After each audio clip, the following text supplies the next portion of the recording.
What are we even doing here, anyways? Yeah, What does it all mean? Why? Something messed up? Oh, we're live. You got me scared there. I'm sitting there thinking, like, what the hell is he talking about? Welcome to episode 47 of Toy Frenzy. Frenzy Knots. I can't believe it's episode 47 already. I know you keep saying it every week. I can't believe it's this episode. I can't believe it's episode 47. I know I have it written down here, and it's really to remind me of each day that I'm alive. I can't believe it's episode, whatever. That's why I say I can't believe how many years have passed since I was born. Yeah. It's getting close to that number. There. So, guys, how y'all doing? Good, you? Yeah. Boom. There it goes. Let's play tennis with it a little bit, bounce it back and forth. You know how we do. We'll do pickleball instead. I love pickleball. Yeah. I wrote when I was. How many balls do you pick? You don't want to know. When I was in college, Oz is gone. He's like, that's enough. I know. I just destroyed him. You can't talk about pickleball. When I was in college, I wrote an essay on pickleball, so I know the whole history of pickleball. It's really cool. Wow. You got the history of it now. Huh? There's episode 50 right there. Pickleball. Yeah, well, that's probably going to be in a future episode of Cambridge and with Shawn, I'm sure. There we go. So, Shawn, I was just watching Police Academy. Was it part 4? When the guy was playing with the balls, like, don't touch my balls. Don't touch them. I love Police Academy. What is like pickleball? What the heck? You don't eat pickleballs? It's like lamb fries. Of course. Some diners or some bars in Denver you can find pickleballs. Yeah. That you can eat. Yes, I've heard.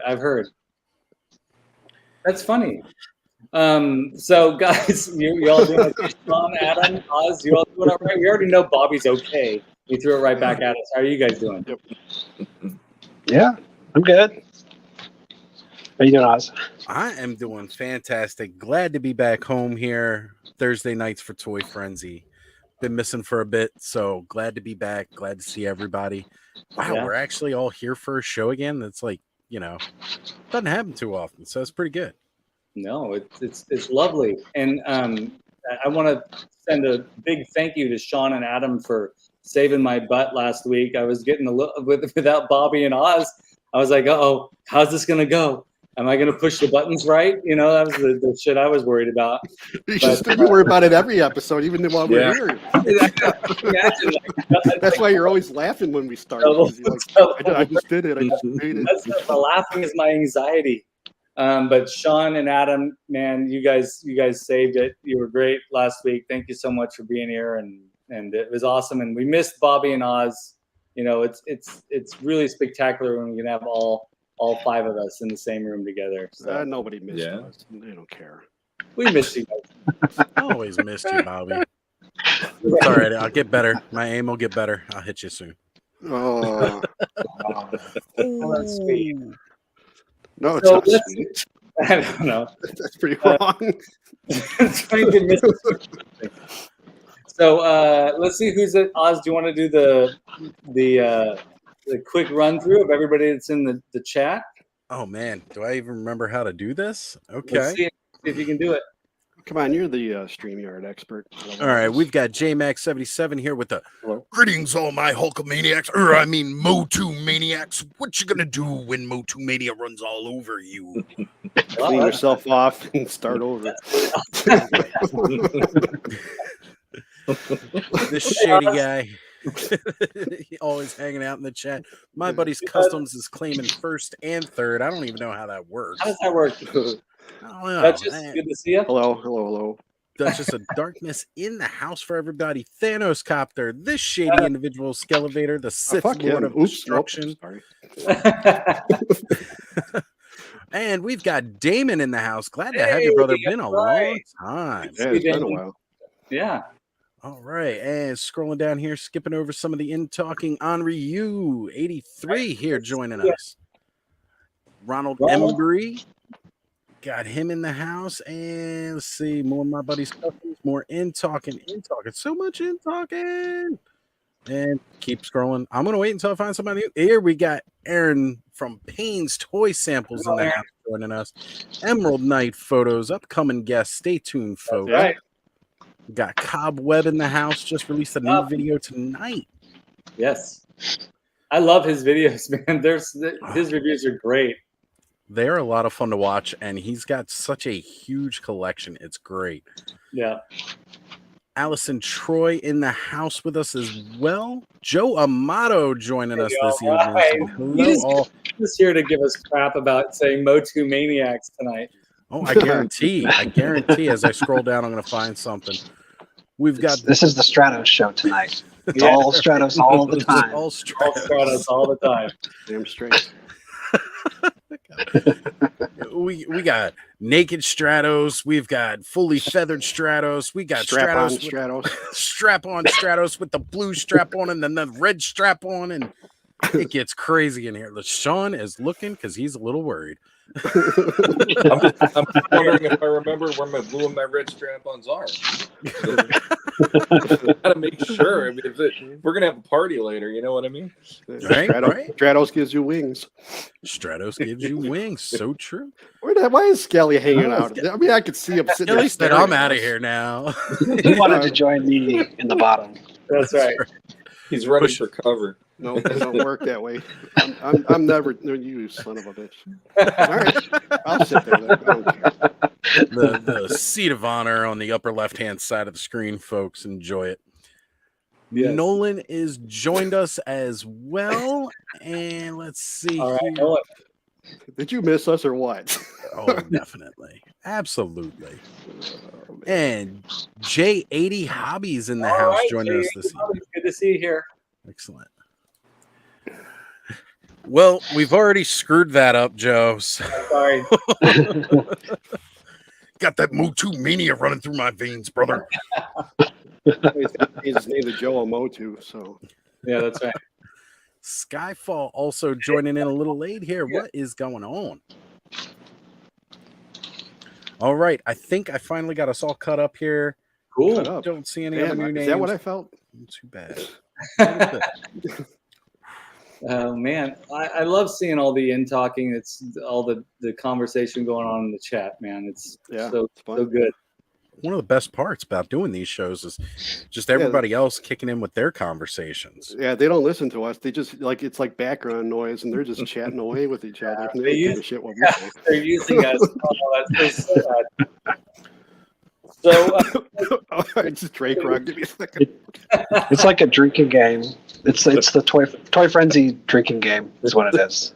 How many? Take a drink every time you make Bobby blush? Keywords. Yeah. That's true. This is the challenge for tonight. You take a drink every time Skelly curses.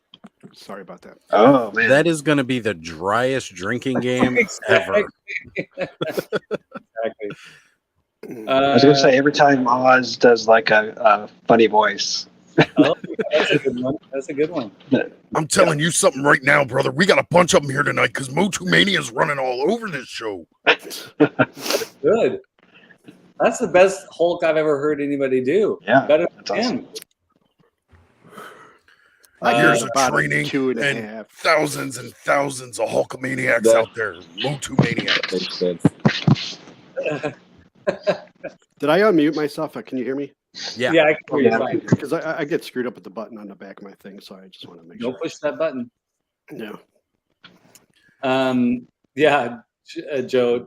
No, one would last. No. Yeah, that's alcohol poisoning right there. I just don't do it, kids. So Oz was mentioning that we have an intro from Bud again this week. Do we want to burn through that? Yeah, we could burn it. All right, I'm ready to run through it right here. Shawn, see, I needed that week off. I feel more energized tonight. That's good. Yeah, I'm on a roll. He's smiling. He's blushing. It's perfect. We got old Bobby back. Yeah. Shawn, you mind if I get some of those beautiful static noises you can make? No farts. Those are getting better. Welcome.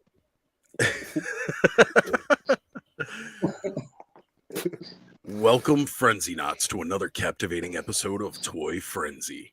We welcome all of our Skelevaderites, Ozholes, Bobby's Blushers, Skavarniacs, and Battle Rammers to the weekly MOTU and Toy Live show where we talk about all things nostalgia and even the modern takes of our past. Today, we are joined, as always, by our spectacularly sensational hosts, setting the stage for the greatest rock concert to come, to Snake Mountain for the ages. It's Skelevader! Skelevader! What just happened? Skelevader! Wait, now you have to do that again. Do that again. Skelevader! That's so cool. Eat drums. All right, as I've probably just thrown out my voice. Yeah, we want you to last tonight. Yeah, right. All right. And front and center, all juiced up on coffee, we have the vocals of our band of misfits, the Ozman himself, Ostradamus Toys. That's this guy. Who? Manning the drums and the beats of our hearts. It's the beautiful, blushing Bobby MOTU. Woohoo! Why do you call me Bobby MOTU? I don't get that. I've never understood that. That's never part of my name. You can take me on full screen, by the way. Every band needs its hype man, and rocking on the guitar, it's everyone's favorite funny uncle, formerly known as Floating Head, Shawn Skavarna. There you go. What in the world? Air guitar. Oh, I see. Yeah. Yeah. I thought Headbang, it was what we were headbang with talking no about. hair. I thought it was what we were talking about prior to the episode starting. Oh, he's down. He's I down. think he knocked himself out. Down for the count. He's laying on his back. Oh, there he goes. 12 minutes in, and we lost the Shawn. Man knows how to party. That's right. Shit. Keeping things chill and strumming the beats is There you everyone's favorite bassist, Adam Battle Ram Blogs. It's true too. He's like so chill. He's Yeah. definitely the bassist. Yeah, me and Adam are the rhythm section. That's right. And I together, put you full screen, unfortunately, right after you put your bass down. Sorry. Oh, yeah. So it's a short bass solo. we're Nobody still cares working about on the the bass. time. You gotta do the stand-up bass. There we go. We have some general concern over here for Shawn.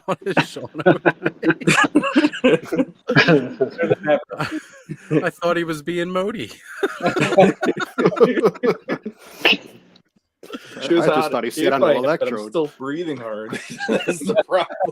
You sure you didn't sit on one of those Stratos strap-ons? No, Was it the red or blue?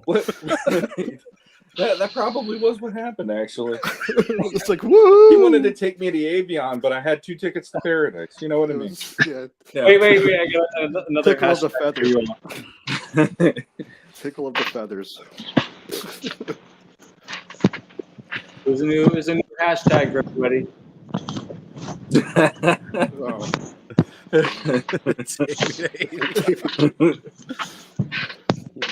It's funny. So now we've got people wanting to become members of the band. Can I join the band? I play a mean cowbell. You're in. I don't know. The cowbell person always disrupts the band. But you gotta have more John, cowbell. welcome. Hey, John. Good to have you, John. Joining us.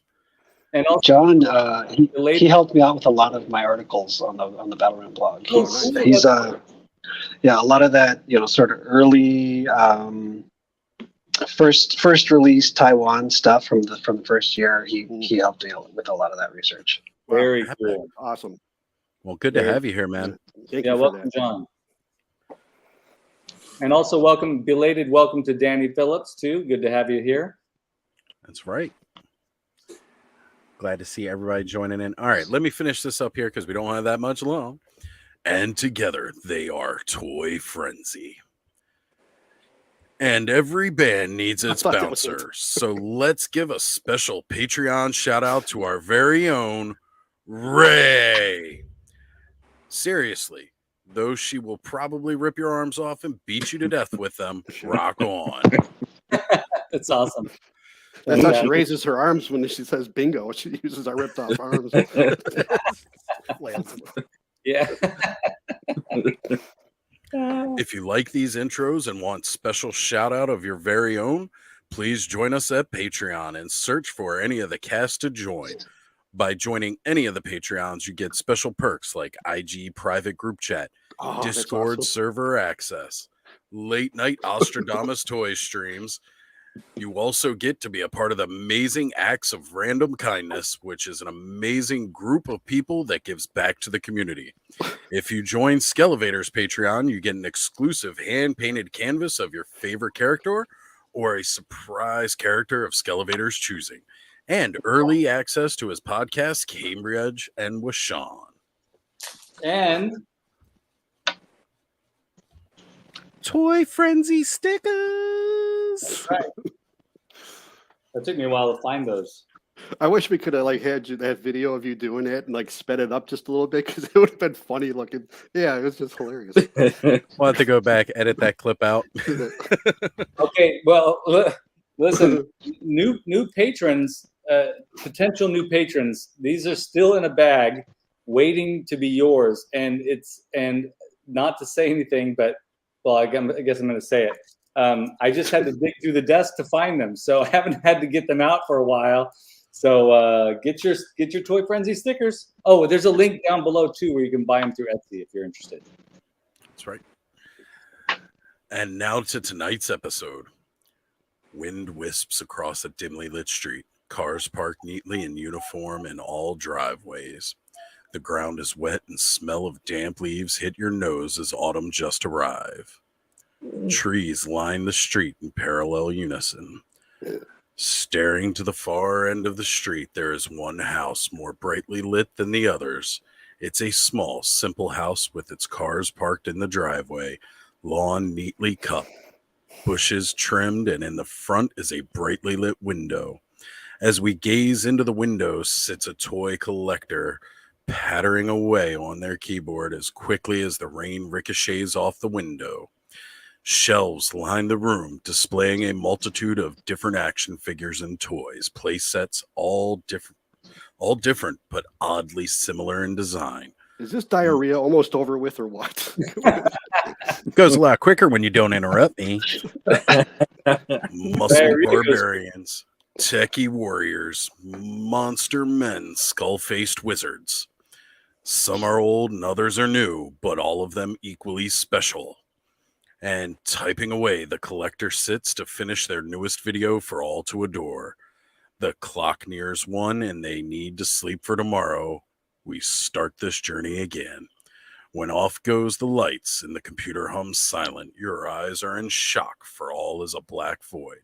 But thankfully, for you, some beacons are lit. For you can navigate these depths thanks to the glowing Skeleton Man. The question we ask for all want to know, what drives us to collect these figures of modern days old? Now, on to you, boys. Dang, that was real good, bud. Yeah, that was awesome. That was like a Wicked Wednesday episode, right? I love the setting in autumn and everything. That was fantastic. Yes, so this episode is all about why we are MOTU Maniacs. And this is serious business, folks. We've got pictures, we've got stories, are they real stories or fake stories? You'll have to figure it out. We've got stories. We got toys. There are toys around. But first, did any of you guys pick up anything cool this week?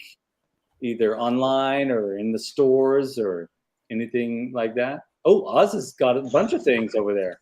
No, I'm just flashing stuff off that people have seen. But I did get a pick this week. I got one. Cool. Let's see it. Well, as most of you in the Frenzied already know, you guys saw it, but this showed up at my door this week. Woo, woo. The beautiful and Oh, amazing nice. Vicron. Nice. And I just can't get over having this in my collection. It's the prototype. This is how we ended up with He-Man, with these 3 concepts. So I'm definitely digging this. I can't wait to actually open it up and get into it and really have some fun with it too. Nice. That's great. So for those of you that don't know, the Patreons or our gathered Patreons have this thing where they do random acts of kindness, and they gather together funds and send a surprise gift to one of the patrons of the channel, of the channel and of everybody else's Patreon accounts. It's really, really cool.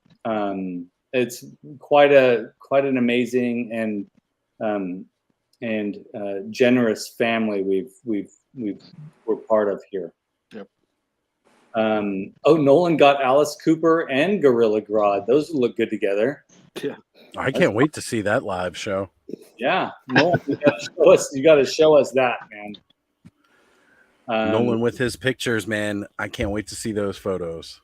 And Danny Phillips pre-ordered Moss Man. That's fantastic. I saw that the Moss Man, the Origins Moss Man, was being pre-sold in the UK. I'm pretty sure that's how Danny got his. But I did see that the pre-orders are coming here mid-month to Walmart. So I guess it's July 18th or something like that. Well, the speculation is it will be announced at Collector Con. Okay. Yeah, All right. Toy Habits has definitely got some more info on that on their site, so go check it out from them. Yeah. And J-Max ordered his Mondo Skele. That's great. Fantastic. And he blames Shawn. Most people would. My wife blames me. My kids blame me. So why not? But I love J-Max, so it's okay. Right. I blame Shawn for my new love of Mythic Legions and So I'm like a virus. I just get it when I get in there. I just get in there. What can I say? Hey, if you're being blamed for spreading joy, then that's a good thing to be blamed for.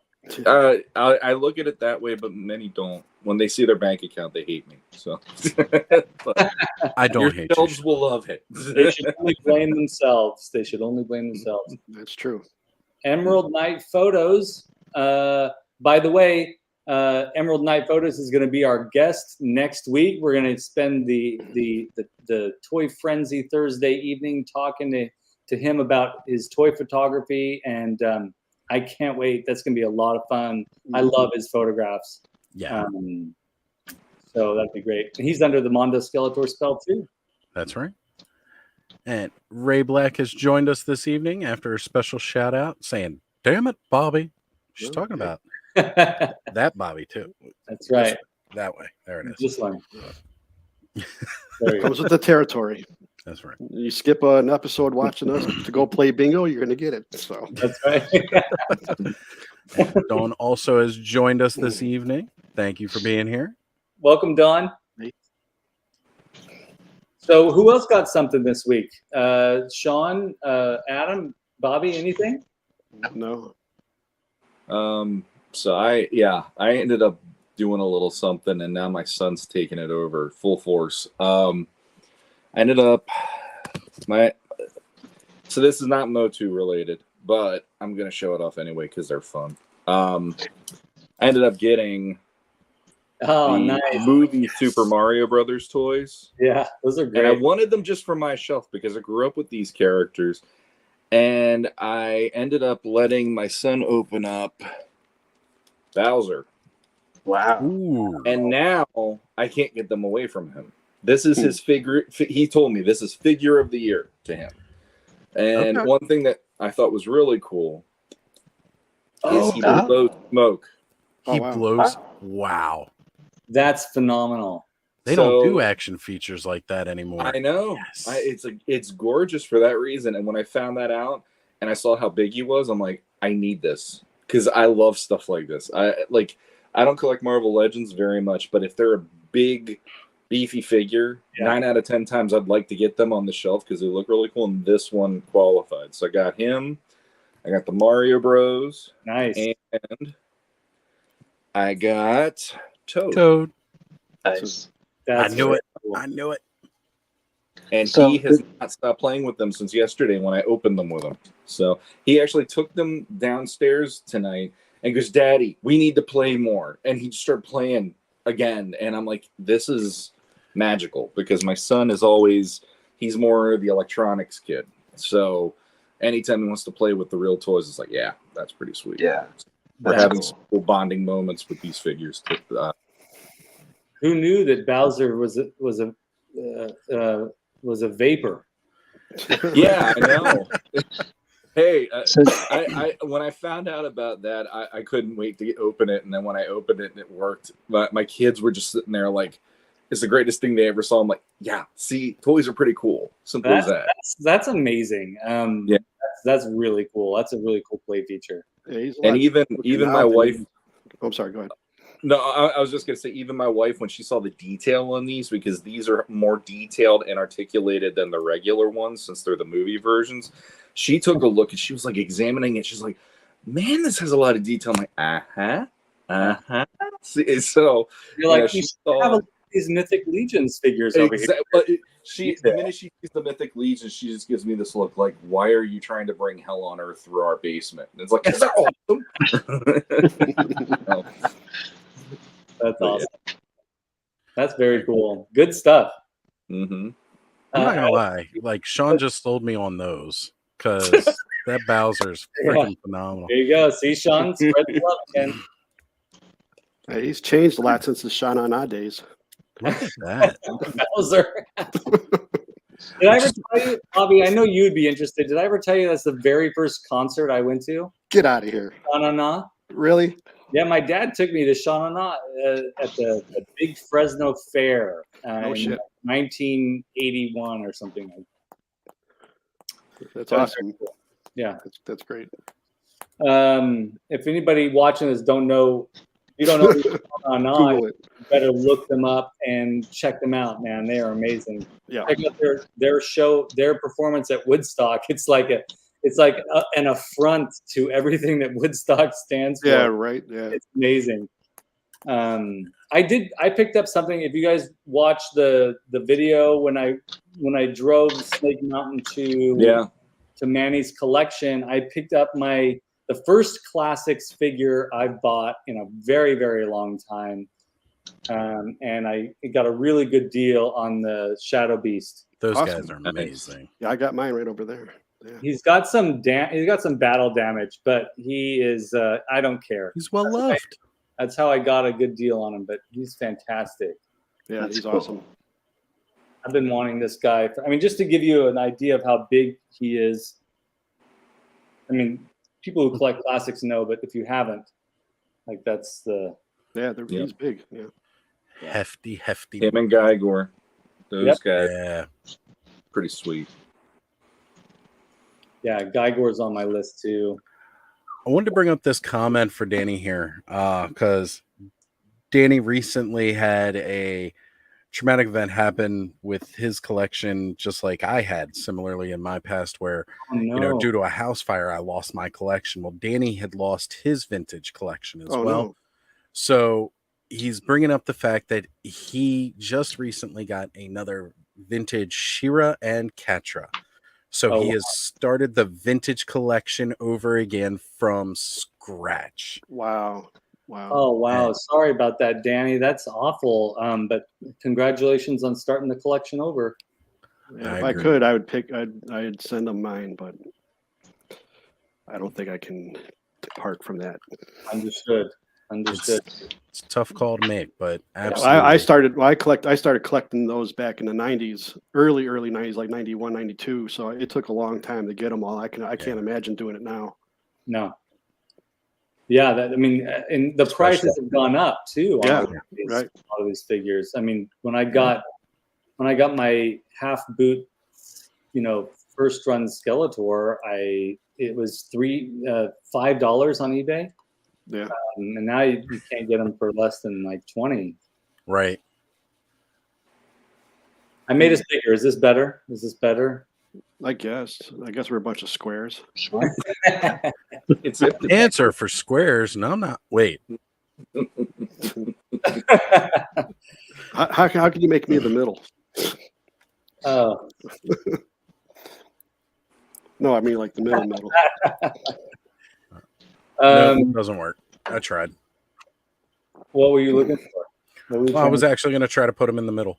Yeah, kind of like an X. Yeah. The middle. Yeah. That would actually work. It's too bad. Yeah. It would shrink all of us though. We'd get really small, I think. You guys keep talking and carry the show. I'm going to play around with something and see what I can do. Uh-oh. Just don't expose it online. Oh Lord. Please don't.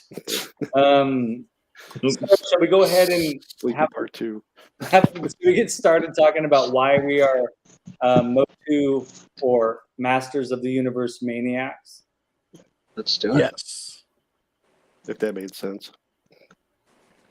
So I'm going to go ahead and put. Sorry, Adam, I'm putting you up there. Because these slides that we're looking at first are the slides that the images that Adam sent over.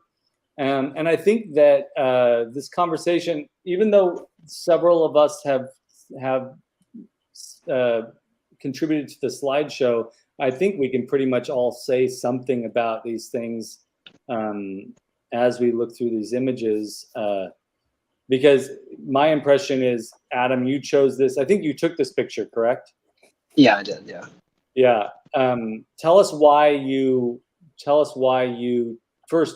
this picture and why you think this, or why this represents why you are a MOTU maniac. So for me, I started out with the first figures before the cartoon, before I knew anything about it. Like basically my canon was the figures themselves. So that those first 8 figures, where you open them up.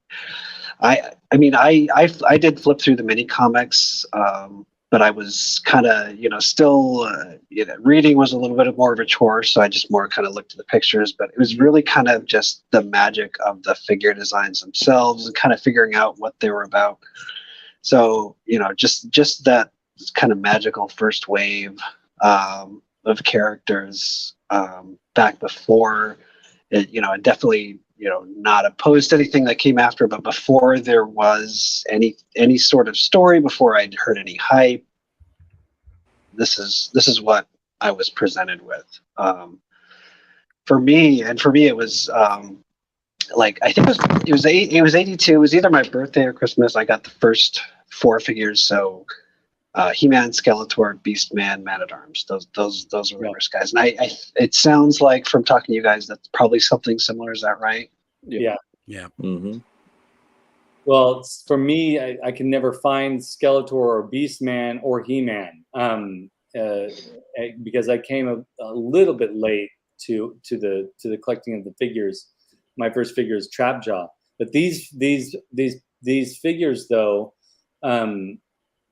Stand out for me because I would fantasize about having these particular characters. I finally got my hands on a merman somehow, and I definitely had Stratos and I had Zodak too. But I would have daydreams about Beastman and Skeletor in particular, just hoping that I would find them someday. And so this is an iconic image. This is gives me all the feels. Yeah, same here. I got the first stuff in Christmas of '82. I got He-Man, Man-at-Arms, Stratos, Zodak, and Skeletor. Yeah, were my first, plus Castle Grayskull. Nice. And Battle Cat. I think I got the Battle Cat He-Man pack together, I believe. But my friends had Merman and Beastman, so I never had them. I don't know if he might have had Tila as well. I know we had all of the originals together as a group of friends, but Yeah, that was my beginnings with Masters. Was Christmas of '82.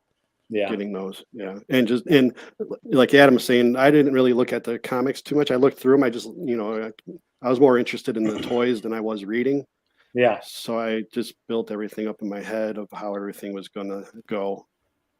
But yeah, because I came off of Star Wars at the time. I was very into Star Wars, and seeing these Masters of the Universe was a lot bigger, a lot bulkier, a better toy I thought to play with. And I like the way the characters are all different. They weren't the same. And it was a lot of fun to play with them. And I really loved Zodak. It was like Zodak and Man at Arms was my two favorites. Yeah. When I got the original figures, and I just loved how they looked, and I think they were just so neat to me. Yeah, I had no basis of comparison. Like these are the first action figures I had. So I didn't know they were out there. They just kind of appeared. So I was just blown away. I don't know about you guys. I would spend a lot of time just staring at them. Yeah. Like especially I remember like Beastman, Skeletor, He-Man. I would look, and to the point where I've gotten figures that basically I don't have those originals, but I found a He-Man that looks exactly like the one that I had as a kid. I got I have the orange cheek Skeletor because that's the one that I got for the gift that year. So just kind of trying to recreate that moment when I first got these. Yeah, that's what I mean. That's really what this is about, I think, right? Like why would we be interested in something like this if we didn't have those moments where we were just quietly just staring at these figures. And I remember displaying figures was a big deal to me as a kid, just equally as important as playing with them. I wanted to make sure that they returned to this place where I could look at them at night when I was laying in bed going to sleep, so yeah. Yeah, mine was the same guy because I had a bunk bed. My brother was on the bottom. I slept on the top of the bunk bed, and it had a shelving unit on the back for the headboard. And I had all my toys behind. Oh man, it just killed me. I have all the figures standing behind me, and I had them all in a row. And I'd be able to lay down and look at them. It was pretty neat to have that. Yeah. But that's why I say when I collect, vintage is more important to me because that's what I had. All the new stuff is cool, but vintage is always going to be the way to go for me, no matter what. Yeah. You know what? Oh, go ahead, Shawn.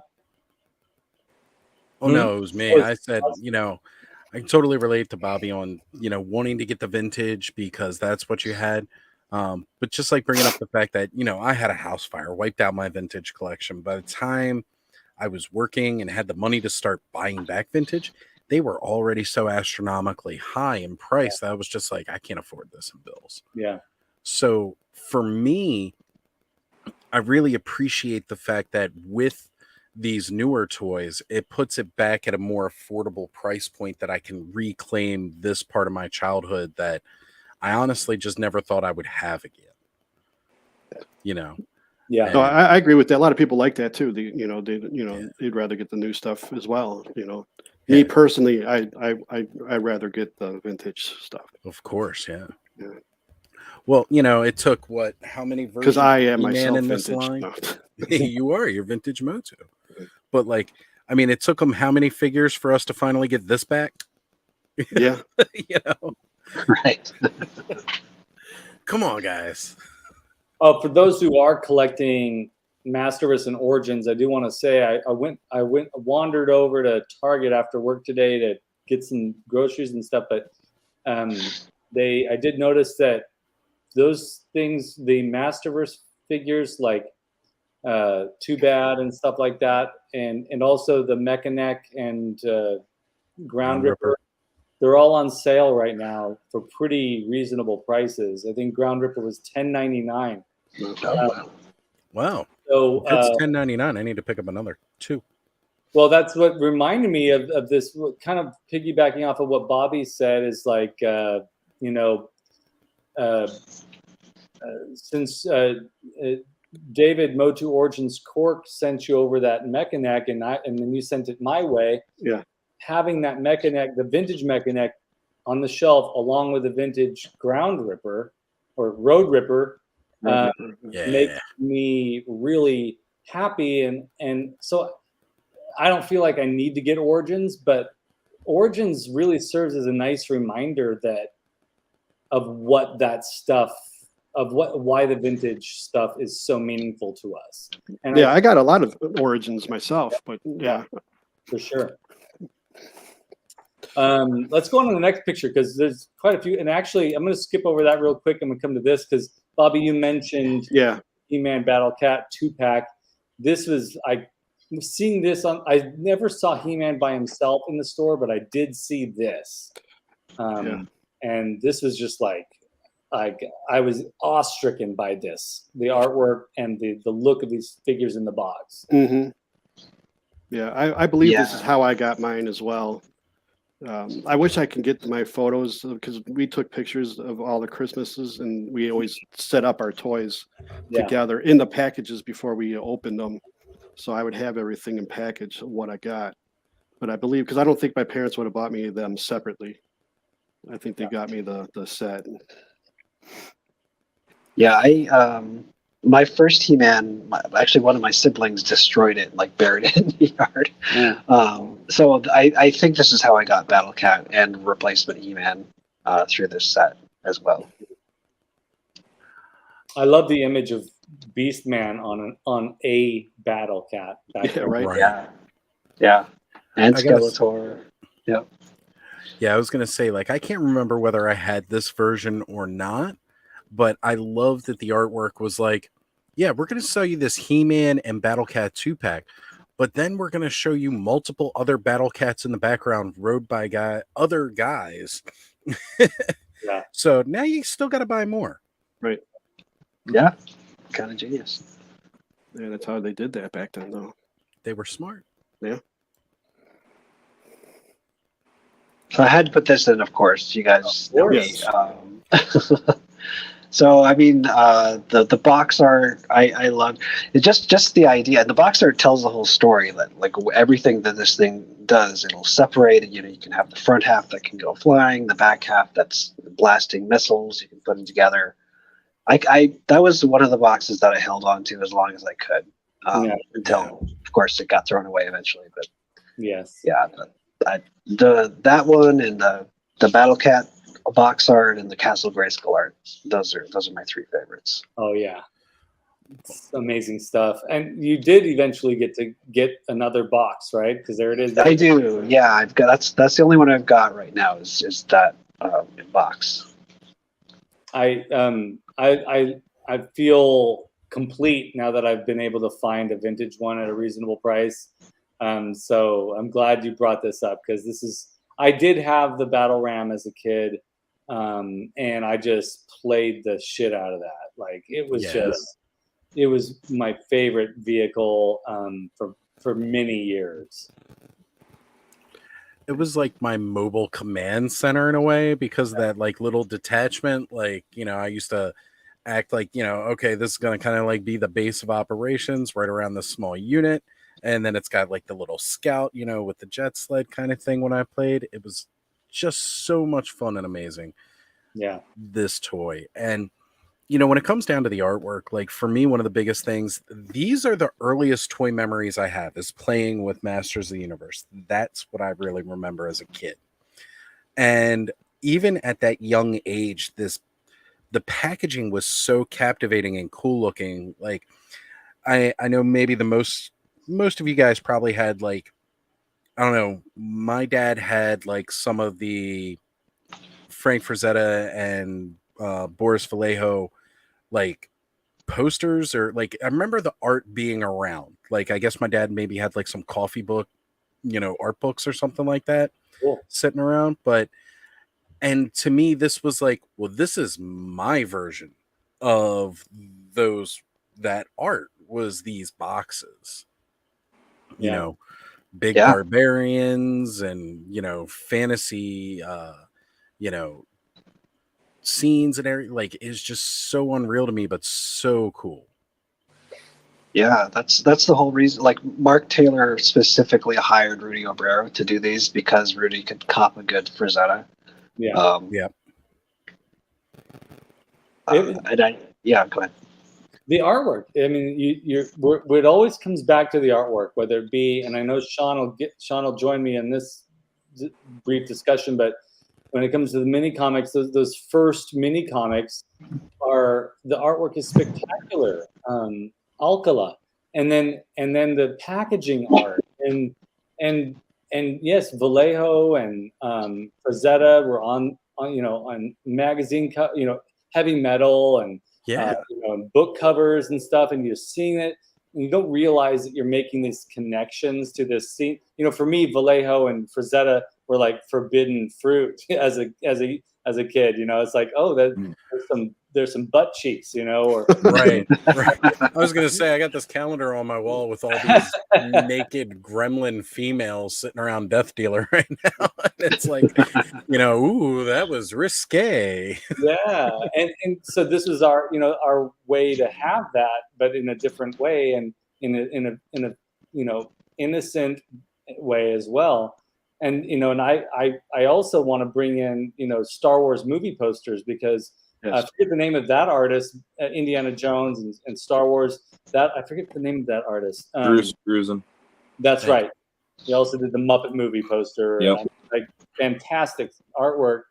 And so the artwork for Masters was speaking to us in that way, through art. And I think that's why Masters of the Universe collectors and all of us here are attracted to that is through the art. Yeah, because I was really attracted to that Hildebrandt Star Wars poster. I used to have that as a kid, and I always loved it. Oh yeah. And I had the 1977 75, 77 King Kong. I don't remember what year that came out. Oh yes, the 77 King Kong. Yeah, I had that poster as well, but my sister ripped it in half because she got mad at me and she tore it in half. Did she tear it in half down the center so that the twin towers were separated? Well, I had it on the wall right by my bed, and she got up there and oh man, ripped it off the wall.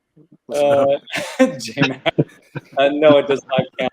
I don't know. That might be as risky as it gets this this episode from you, Skele. Go ahead, take a drink, J-Mac. Yeah, I shouldn't encourage people to do this, but I'm gonna have a sip of coffee on that one. I'm gonna go back to this one because I don't remember where I saw this, but when I saw this image, I feel like it's been 40 years since I've seen it. So thank you, Adam, for finding this and for posting it. But this is awesome.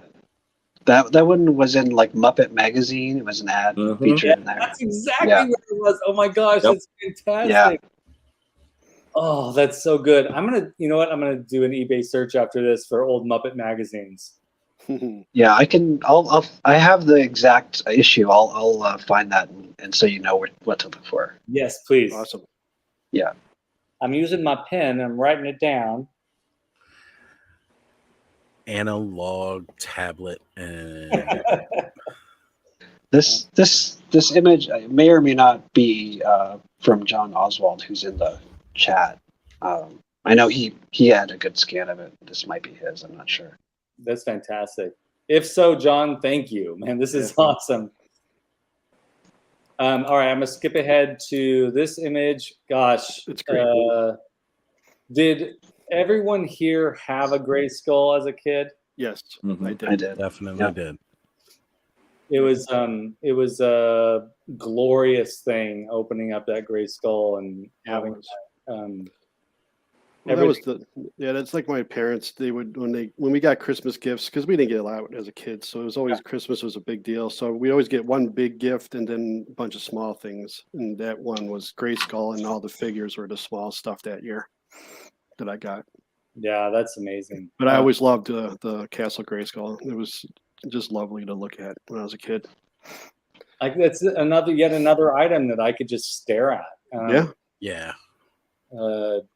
It's beautiful. Mm-hmm.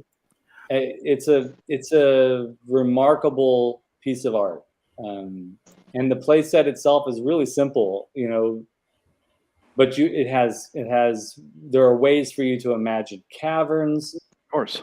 I mean, it's just I love a play set with a window. It has, several windows. Right. Simplest thing. See, like when I used it, before Snake Mountain came out, we used that just the fronts of them. We played in the front of them. But when I had Castle Grayskull, I didn't really play on it itself. I played on the floor behind it, making that like the big room that was part of the castle itself. Yes. Yeah. So, like for me, oh, go ahead, Adam. No, I was just going to say this is like I remember getting this. So I got this Christmas '83. So one of the nice early memories I've got of my dad is him helping me put it together, especially like figuring out all the stickers, which I was not confident that I could put on straight. He helped me with all that. So that's something I was just associated with my dad. That's cool. Yeah, I hate stickers because I had to work at Toys R Us and we had to build bicycles and those little Barbie cars and stuff, and I had to put the damn decals on there. And I'm like, "Are you sure you guys want me to do this?" And I felt bad because I had put them on and to get all like wrinkly and stuff, and the kid get the car or whatever, and it's all messed up. I felt awful about that. I was like, I can't do that. I think I put the stickers on this thing myself, and I did not do a very good job. Yeah. My dad definitely was the one that put all the stickers on all the play sets for me and all the vehicles. And most of them peeled away. And then like even the little cardboard, pieces to go in, like I know I definitely lost those probably within the first week or so. Just because I remember I still had the computer screen for a long time, but like, the spacesuit and that other little computer that goes next to him, like totally don't remember having those for very long. That other triangular weapons rack, totally lost that like really soon. Because I was a kid, I was playing with this stuff like nonstop, and so that kind of stuff just ended up getting lost. But I gotta say, I think maybe this playset is the reason I have such a fascination with skulls and bones and things of that nature. Sure. Definitely with the influence of Skeletor and this.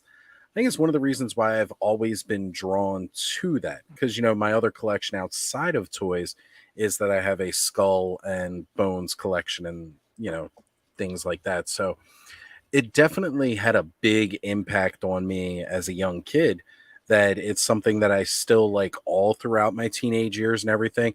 I mean, I remember getting in trouble in school for drawing skulls in my notebook and stuff like that. And they were like, "We want to have a talk with you about, we keep seeing all these pictures of all of these skulls and stuff like that." And I'm like, "Yeah, it's pretty awesome." And they're like, "Well, you're not going to go crazy and pull a Columbine or something, are you?" And I'm like, "No, I have no intent of doing that. I'm just drawing these cool skulls. Didn't you guys I'm just going to take you to the back and steal your skull?"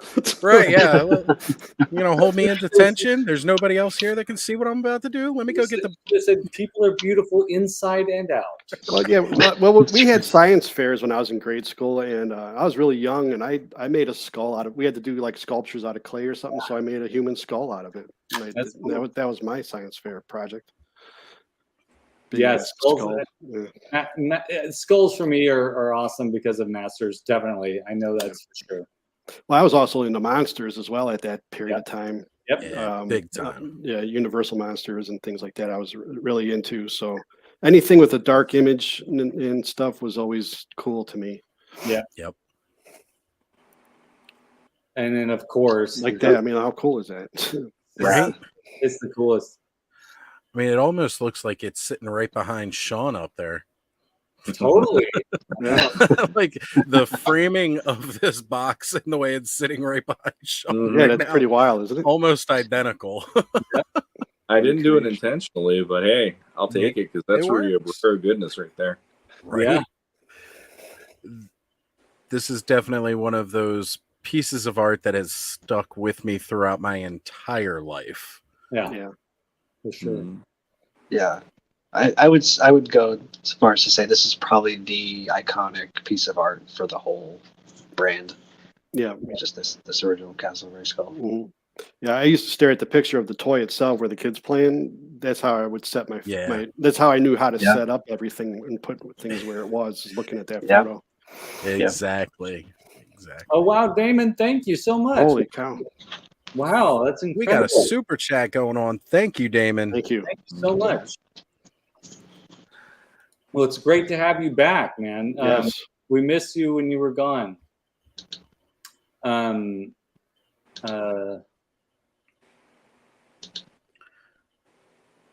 Yeah, the classics box art is fantastic too.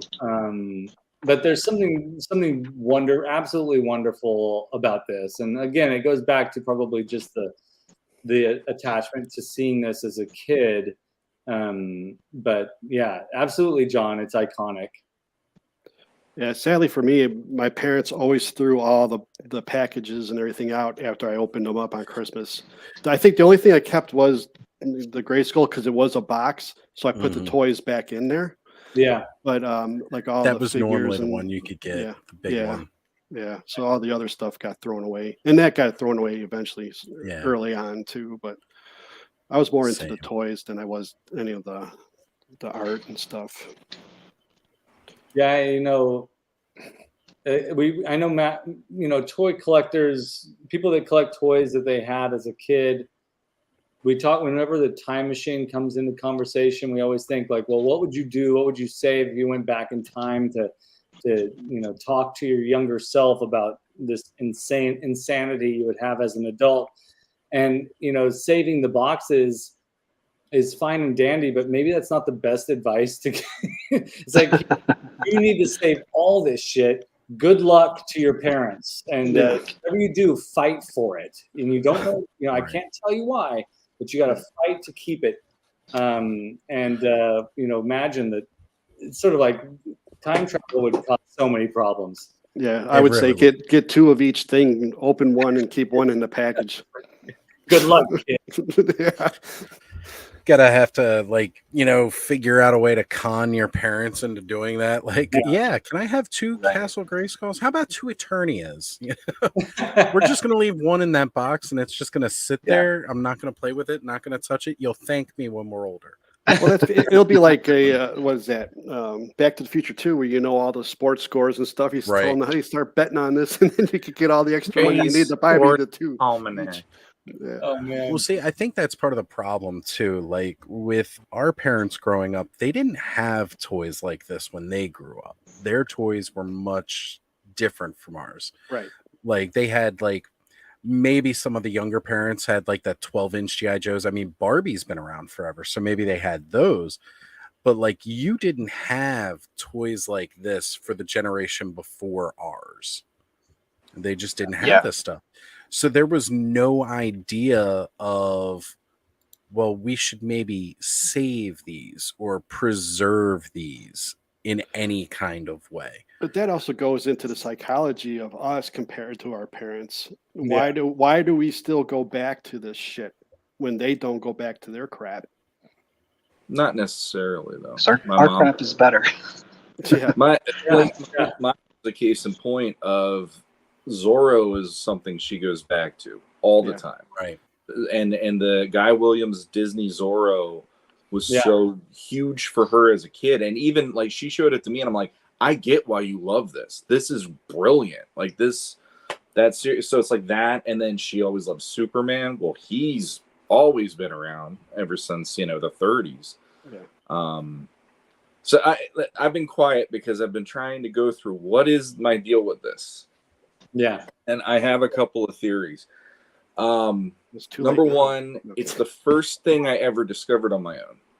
And that made it interesting to me on that level because everything else I knew was something that my mom was okay with. Like she was cool with me liking Superman, the Hulk, Spider-Man, the Muppets, things like that. And it was all like parent sanctioned. When I found this, she didn't want to buy any of them. She thought that this was like, what? They're gonna make you violent. They're gonna make you think Satan is a good thing when she saw Skeletor and all that stuff. And I was just like, I just think they look really cool and I want to play with them. Like, you know, and a huge part of that is the artwork. And for me, that was always what spoke to me. And the thing that makes this special, and the thing they got right, so right that I feel they still haven't topped it since the vintage, is the artwork always made me feel like they made Eternia interesting. Yeah. Like if you think of other toy lines from the 80s, like, okay, there was Third Earth on Thundercats. Well, Third Earth was kind of like, it didn't really do much for me because it was uninhabitable for the most part. And then like Thundera was there, but it blew up in the first 30 seconds of the show. Okay, fine, you know. We had Cybertron, but Cybertron was basically, here's a whole bunch of robots. And it's like, all right, whatever. But there was something about Eternia that just clicked for me. And it felt special. It felt magical. It felt violent. It felt scary. And it felt wonderful all at the same time. Yeah. And no other toy line in the 80s brought that to the table like this did, through the character selection in the first 8-pack, through all the other versions, until we got to the Snake Man. I know, Oz, I'm sorry, but I hate the Snake Man. But there's definitely stuff about that where it's just like it was something that was never tapped into. They let the kids have this primal toy line, and they're like, and then the way that the mythology went, it was pick and choose. Do you like Filmation? Go with that. Mini comics, go with that. Golden Books, the records, whatever. Just run with it, you know? And it made it special to me in that way. There was no legit, this is how you have to play with these. Yeah. You know? And it was also that you didn't have to go elsewhere for your sci-fi or your fantasy. It was all here. Yep. You have computers and castles. Like, how cool is that? You can fly, but also you can wield a sword. Yeah. I mean, that did everything for me, because I'm like Bobby. I started off with Star Wars, and then I discovered Trap Jaw. I'm like, what the F is that? Mm-hmm. You know, what is that? What the fuck is that? Like, well, what? let's say Star Wars wasn't big at all, and you know there was no toys or anything, or maybe like the first few toys, but they just did it out. Do you think Masters would have more sci-fi in it than it, or I should say, have less than what it originally has? Masters would not have had sci-fi in it without Star Wars. I can That's say what I think. that with confidence. Yeah. But if you took Star Wars out of the equation and you left Masters as is, it would still garner the same kind of attention, because it's accessing an inherent thing that we want to see as children, as young boys specifically. Yeah. And that's why Star Wars worked. But that's also, I mean, the reason why Star Wars sci-fi was so successful as opposed to other sci-fi IPs is that it felt lived in. Yes. And so it did have a kind of barbarian aspect to it. Those Tusken Raiders are like, they're straight out of Conan the Barbarian. I love the Tusken Raiders are one of my all-time favorites in Star Wars. I love them. They're dirty aliens. Like, how weird is that? You know, I've always been attracted to them since a kid. I always loved them. It's crazy. And there's, you know, the Tusken Raiders in particular, there's tech, what looks like tech. Yeah. There's just organic material on top of that. Right. And you don't know what's underneath. And I think that's really what makes, for me at least, makes Masters so spectacular, is the mystery of it and how this world could possibly exist. And Filmation carried that legacy. It just went straight out of it brought the technology and the barbarism, and you know it made it less barbaric, but it was still there. It was still carrying swords and flying spaceships. So that's probably it. The Filmation was very magical to me, because when that first came out, I would run home every day from school to watch it, and I loved it. I know, you know, a lot of people nowadays say it's a little goofy or cheesy and stuff like that, but at that point in time when it was on, it really did a lot to me, and I loved it, and I didn't think it was bad at all. You know, I still don't, but Well, I can see why people say it's goofy and cheesy, and I definitely feel that way when I'm watching the episodes. But there's a quality to those episodes that goes beyond. If you take away, if you eliminate the one-liners and the cheesiness and the terrifying children's voices, you're gonna have what you're left with is this incredible imagery. Right. That's why it's like even to this day, before going to bed, I'll sometimes watch an episode of Masters of the Universe, and it's still good, even though there's that cheesy aspect. Yeah, I was a big cartoon kid. I loved cartoons. I still do. I have a whole collection of all 80s cartoons and things like that. Yeah. And the cartoons were like, instead of reading like the comic books and stuff like that, I was a big cartoon guy. For sure. Right. So everything to me was cartoons. So that's why I still defend Filmation cartoon. As you should. I love it. Yeah. Of course. I just love it. So I brought up this comment by Night One saying $26.99 was a great deal for a Grayskull compared to now. And the actuality of that is it's no different than the price difference of today. Yeah. I actually just did the price calculator with inflation. Yeah. So $26.99 in 1982 or 1983 is $85 today. Yeah. So it's literally the same price that it released a couple years ago. Yeah. That it is today. And that would make sense because my parents would always say that we always got like $100 each, right, for Christmas. Yeah. That was like the big thing that we got was $100 a piece. It was me, my brother, and my sister, so that was $300 for all of us. But that's why, I said I got the one big gift and then the small stuff, it calls back right to. Oh, go ahead, Bobby. I'm sorry. No, I'm saying, so that makes sense. It wasn't $100. I'm just saying that the equivalent of $100 for Christmas. Yeah. Today compared to that. So when they were launching this stuff, funny thing is there's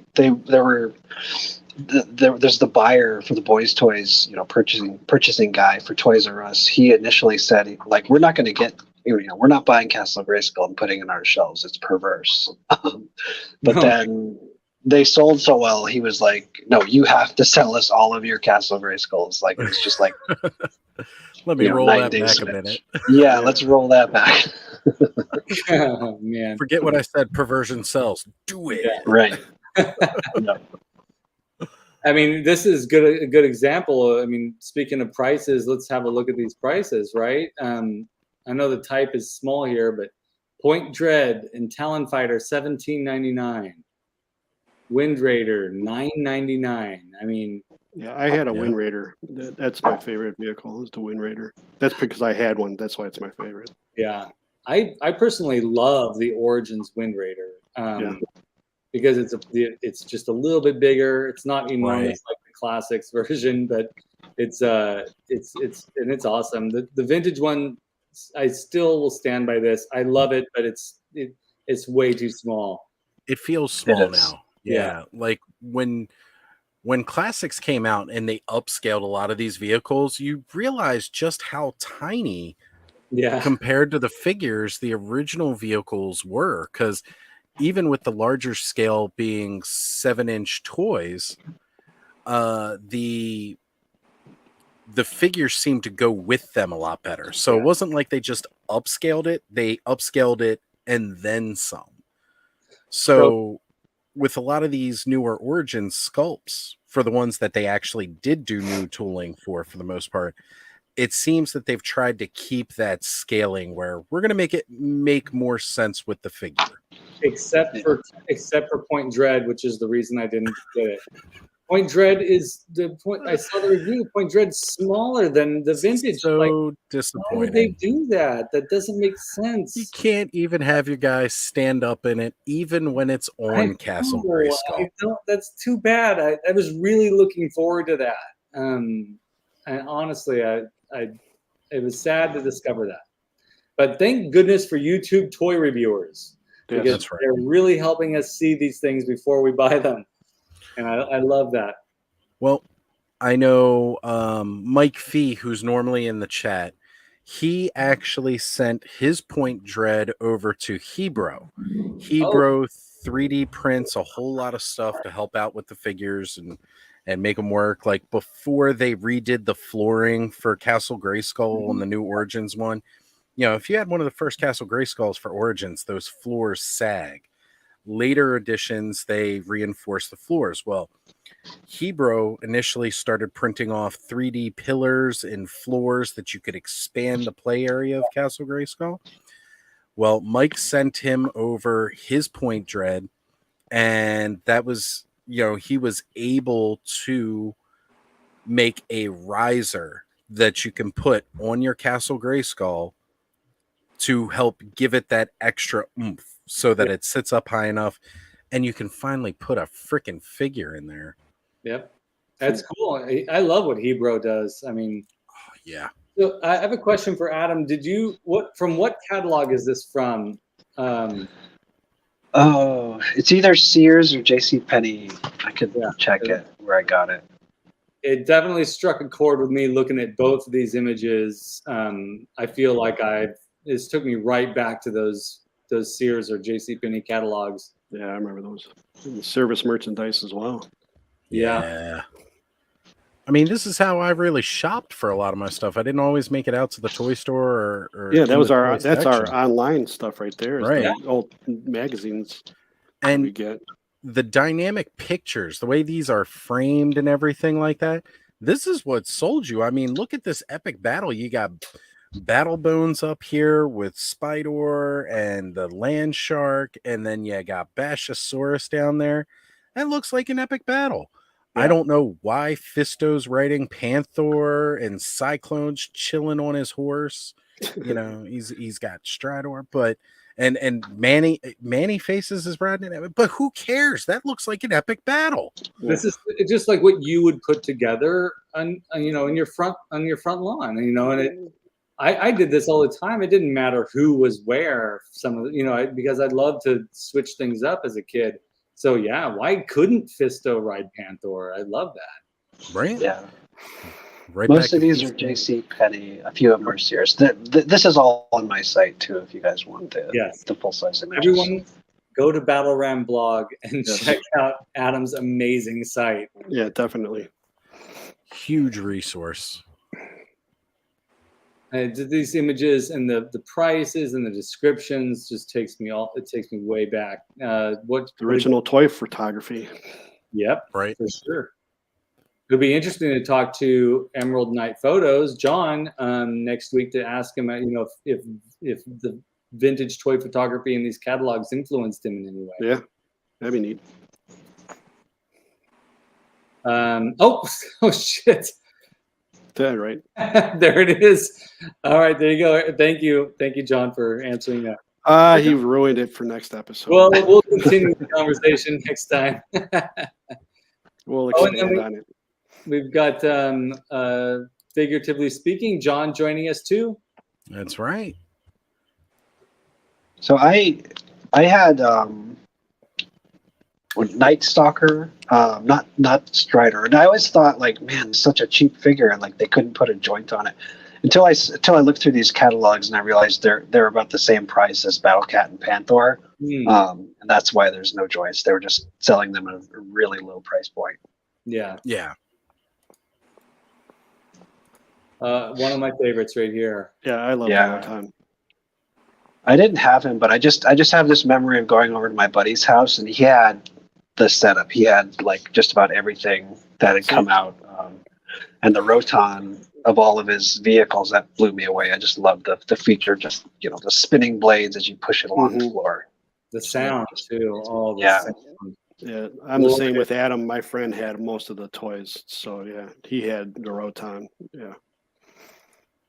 I saw Battle Armor Skeletor at Downtown Toys and Comics in Bakersfield, and I was like drooling over, but it was like $45. He was in great shape, but I love Battle Armor Skeletor. Yeah, so do I.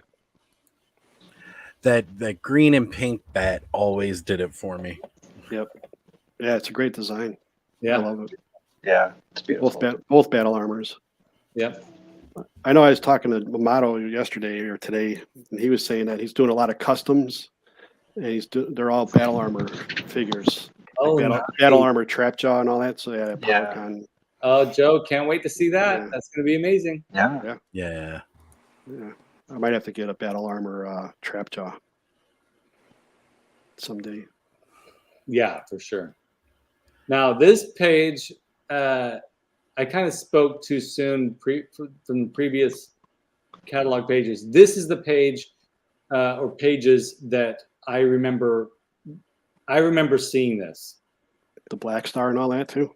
With Black Star on the same page as Masters of the Universe. I remember this like as soon as I saw this image, I was like, holy shit, I had this. Had this catalog, or I saw it somewhere. I don't know, but yeah. One of the things for me is that, you know, it was stuff like this where you could see these and, you know, it's right there with Masters of the Universe. So as a small kid, I definitely thought that that was part of Masters of the Universe. I didn't realize there was a difference. And like, I always wanted this, but of course, you know, I never got this one because my parents couldn't find it. It wasn't Masters of the Universe. Yeah. Yeah. Well, And that's just genius. back Yeah, I'm sorry. Go ahead. No, please go ahead, Bob. I would say that's just a genius way of them promoting everything because they're like, well, if kids like Masters, they'll probably like this Black Star. So they put it all together. Yeah. Right. One thing I will say is I want all the demons from that castle because I just think they look cool. And I'd love to have them all around Snake Mountain. Oh, yeah. I forget the name of that character, but he was one of my favorites, the little green guy. Yeah. Yeah. You talk about from Black Star? Yeah. Yeah, I have a few of those demons. I can send you one. Oh, cool. Ooh. Yeah, I saw one recently, but somebody wanted like $45 for it. I was like, it depends on which color you want. Because there's some of the colors are a little bit rarer than others. You can get one of those greenish yellow ones pretty cheap. Yeah. Army build with those guys. Gotta do it. Or you can actually get one of the figures and they come with them, you know, too. So, because that's how they were packaged. They were packaged with the little demons. Hey, John, villains. Attack track. Cool. There's a lot of talk about going on with the attack track in the chat. Yeah, what is that? Hey, I don't mind. I mean, it was one of the better, you know, one of the more fun vehicles in my opinion. I always thought the way it moved was really cool. No, I know. I was just wondering why they're talking about. Oh, probably because it's in the picture with It's in Point there. Dread. Oh, okay, gotcha.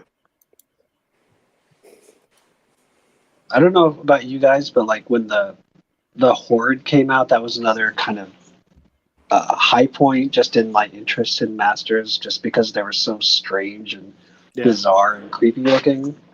Yeah, I loved the Horde, absolutely, and the play set too. You know, we mentioned it around Halloween that there's a lot of nods to like the universal monsters and those stereotypical monster archetypes within the Horde, and like, you know, again, the Fright Zone here, it's like that's Transylvania. Like if you picture Transylvania in your head where Dracula lives, it's the Fright Zone. You get the dead tree with all the vultures hanging around in it, you know, like that scene from the Jungle Book where they all sound like the Beatles. And, you know, like you just got this whole set to me screams Transylvania. It could also be Pennsylvania. Well, it's certainly a little like Pennsylvania. I love this. I love this page too. Look at all the pieces of Modulok there.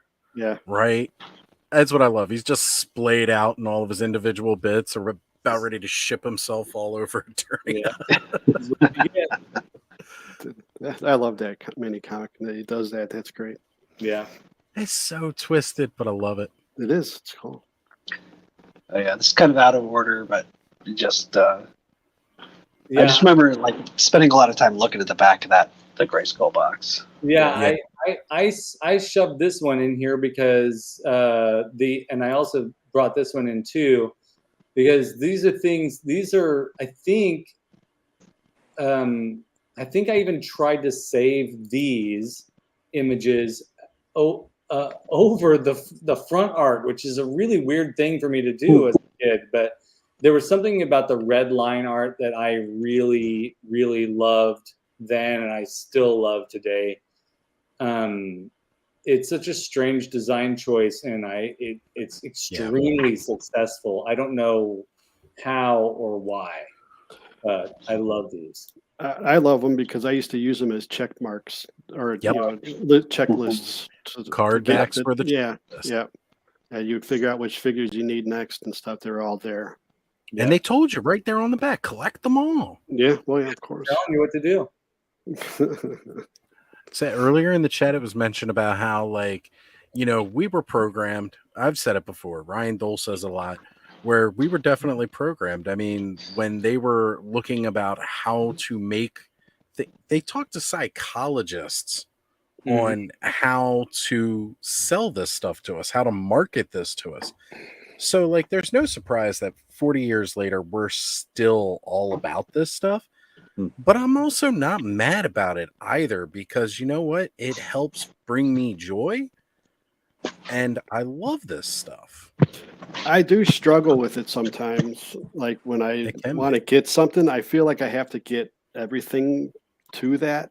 You know, I'm not just talking about toys. I'm talking about if I get into a band, I have to get all their CDs, even though some of their CDs suck, you know, or whatever. So I have to really fight myself to say, I don't need this. I don't need that from this. I only need to get this stuff type of thing. Yeah. And I do a pretty good job on that, but yeah. It's just collect them all. Like you said, it's just ingrained in our mind. You know, it's how we were raised, and you know, it's fine. Like, I'm not too mad about it, but you're right, it is a struggle sometimes, and that's what affects our FOMO when we got to rush out and buy something, or why we get real upset when we can't get something either. Yeah, and then you forget about it like a year later. You're like, oh, did I really need that? I guess not. I'm glad I didn't buy it. Which is true. That always happens. Like I always say that too. You always got to back yourself up and say, do I really, really need this? Or is it just something I compulsively want at this point in time?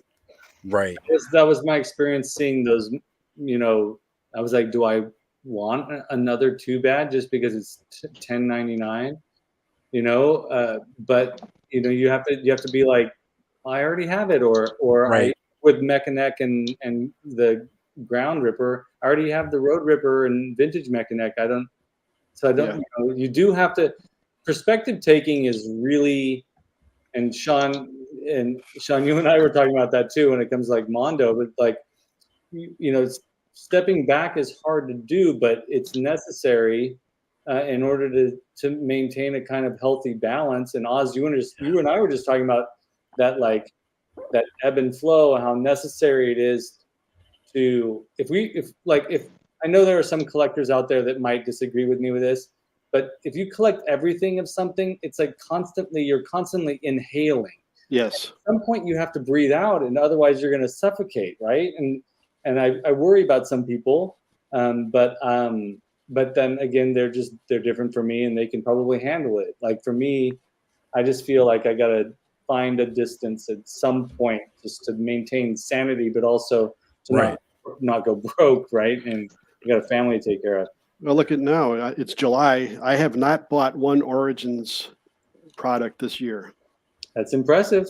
Yeah, that is impressive, considering I know that's like you were getting all of the Origins figures mint on card because you had all the vintage open. So you wanted to get the Origins for your mint on card collection, which is a great way to do it because, like we were saying before, these are much more affordable to get mint on card, whereas the older vintage stuff, mint on card is you got to be almost a millionaire to really complete that kind of a collection. And that's like I said, you got to check yourself on what you really want, you know? Yeah. I mean, I've stepped way back to the point where I went through and I canceled everything that I had pre-ordered for Big Bad Toy Store because I just knew what was going to be coming. And right now, with trying to save money for going to PowerCon, if anything hit, I'd be in bad shape. And I'm really glad that I did that because I heard a lot of people were getting stuff now. And like, this is one of those weeks where if that hit me, I'd be so in the negative. Yeah, because I just canceled my Dungeons and Dragons figures off of EE. And sorry to hear that. No, I did it on purpose. because I say if I need them, I'll just hopefully I'll find it at Target. We'll help you hunt them down. Yeah, well, no, it's no big deal. I'm just saying it's like one of those things. Like I needed it at the time, but now it's been like months since I pre-ordered. I'm like, do I really need it? Yeah. So the only thing I have on order now is a blueberry from the Jada. Yeah, Me too. it's awesome. Totally getting one of those. That's still a while to come out, right? Next month. Yeah, crap. It's a San Diego Comic-Con thing. Yeah, that's not going to be too bad, and I can deal it. But there's another reason that I'm going for that too, because like you modify and adapt your collection as time goes. Yep. So with me, first off, we all know that I love glow in the dark, and then on top of that, I've just recently started to get back into collecting some Ghostbusters stuff. Yeah. So they like announced the most perfect ghost toy ever, fully glow in the dark, one of my favorite cereals of all time. He's coming with a cereal box that scales with those Ghostbusters, so they can eat the Boo-Berry cereal as they go catch the Boo-Berry. And the packaging even glows in the dark. I love that. So amazing. It's beautiful. It's a beautiful thing. Yep. I included this image here because this is something that Miss this. we all remember this, right? Of course. This is epic, and so part of the reason why the excitement of Origins being available in the stores was took us all like made us all go crazy is because we were part of the craving of this thing is also seeing it like this. It was also fun because it's like Masters in like Star Wars.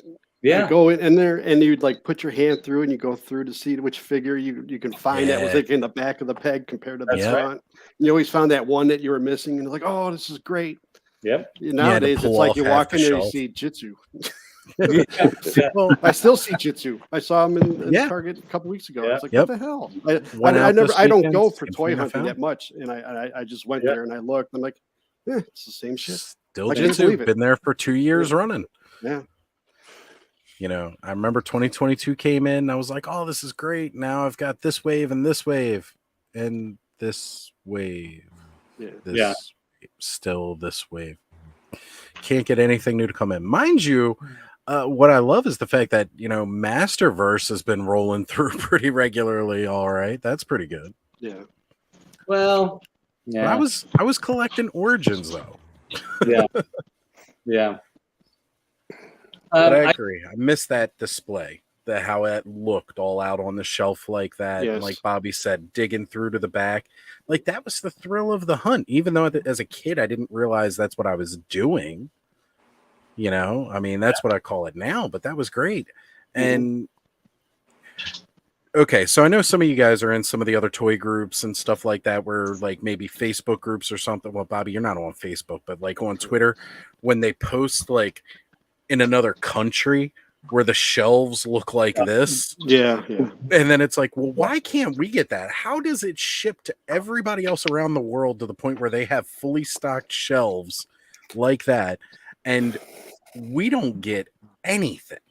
I don't know. Some of those, I think, are in Asia. I know one of those, and they're right next to where, close to where it's made. So yeah. Well, I've seen it definitely in Malaysia like that, Singapore and stuff. Yeah, I've seen it through there. But you also see it in places like Germany and retailers there like Smythes and stuff like that, where like they just got fully loaded, fully stocked shelves with various Masters Universe figures, and like everywhere around here it's barren. Maybe there's a thing like Americans order more online than Europeans do or something, or Asians do. I don't know. Maybe that's the reason. I have no idea. It's part of it is the distribution, because again, Mattel gets it distributed here to the US, they send it to Walmart, they send it to Target, it goes to their distribution centers. Once it hits their distribution centers, it's out of Mattel's hands at that point. That's up to them. Yeah, it's true. They don't have Mattel trucks that show up to Walmart and Target delivering these toys. They have Walmart and Target trucks that show up to their stores and to stock the shelves and everything. That's how it works. And you got to also think Target and Walmart, they're not going to worry too much about toys. No, They don't got really. everything else. If it was a toy store, it would be one thing. You know, if we had Right. Toys R Us, they would be fully stocked, I would believe. And that's exactly what Damon's saying here. You know, go to a local, if you have a local toy shop, go there. And it's true. If you're lucky enough to have a good toy, independently owned toy shop in whatever town you live in, city you live in, there's a good chance you're going to find a place that honors this sort of this thing. Like, let's get as much of this stuff and put it on the shelves like this. Definitely. And then again, I think absolutely we should help the small businesses for sure. Yep. I go to random treasures around my way. They actually tend to have some of the newer stuff in stock. So when I'm lucky, if I haven't found anything in a regular retail for a long time, I like going there because then I can pick up more recently, released figures. Yeah. I got to pay a markup, but I figure I'd be paying the same in shipping if I ordered online. Yeah. And then Rose Toys is another one that I found locally.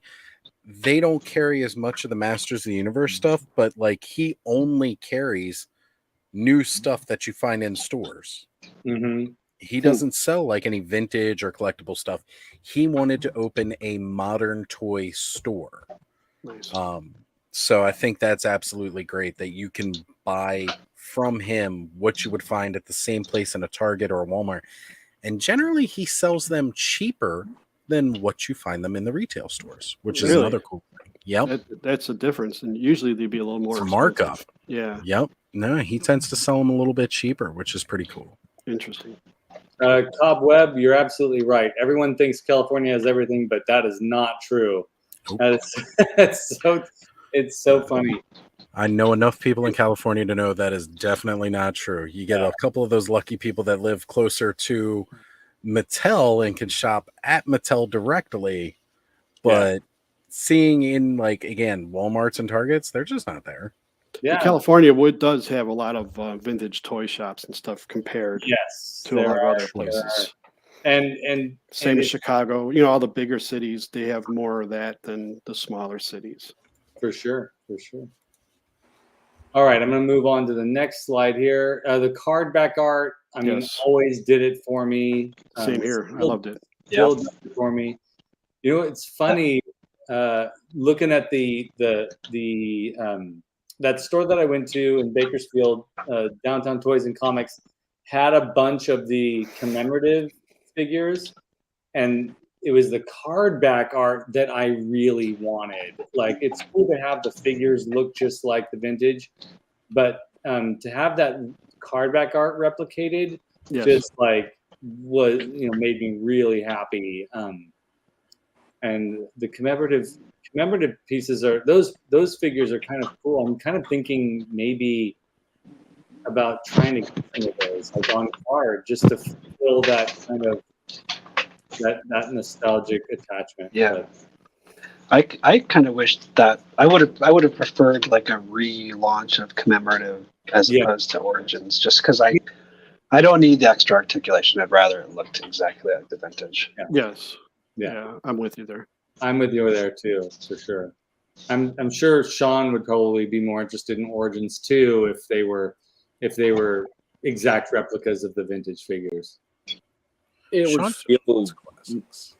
Well, I do want classics, but it would feel better to me. I feel like the Origins never completely hit the target that they wanted, for me at least. When I look at the commemorative line, I'm the same way. It's like the only thing that I would want differently is don't do the rubber band between the legs. Yeah. Just make that going to stay with plastic at least. Other than that, everything else, it still works even to this day. Yeah, that's cool.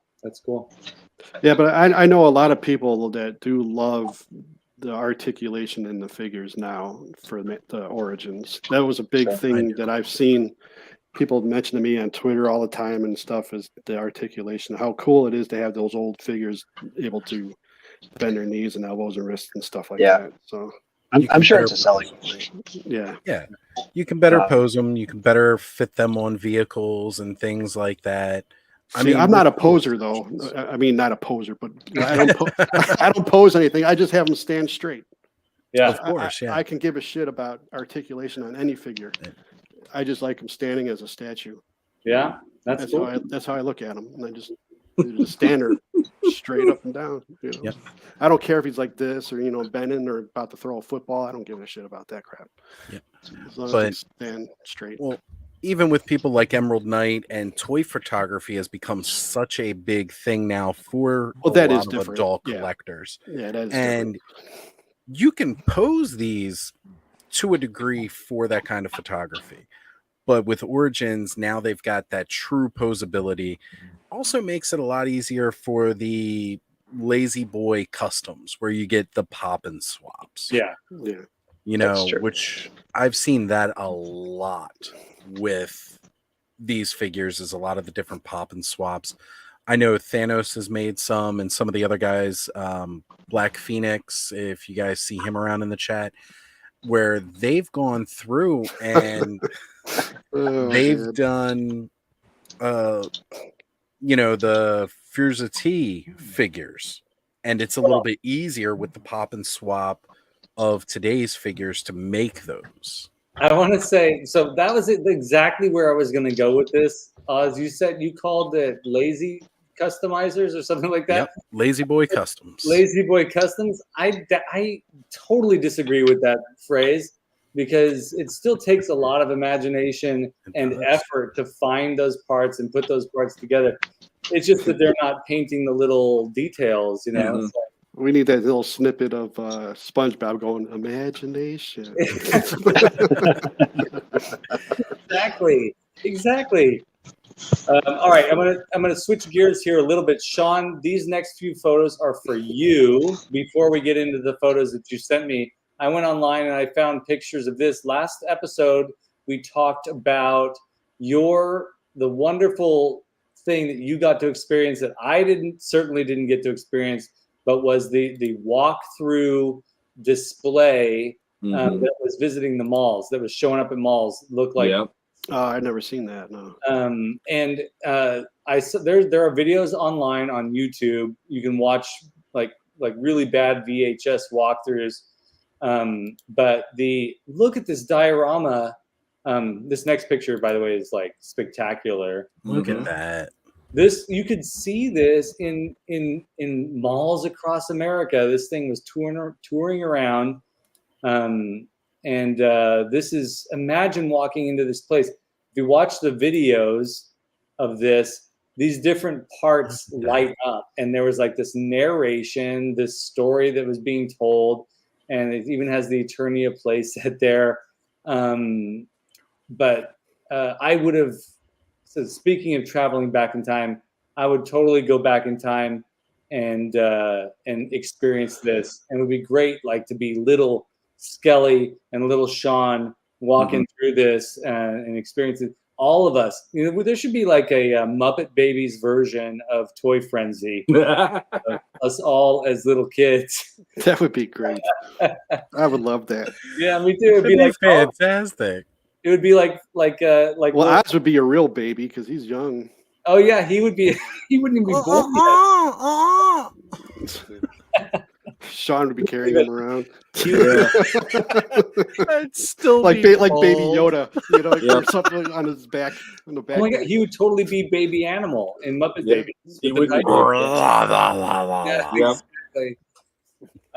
But man, I last minute when Oz and I were in the green room talking, I was like, oh yeah, I should find these pictures and put them on here for you, Shawn. So did these bring back memories for you?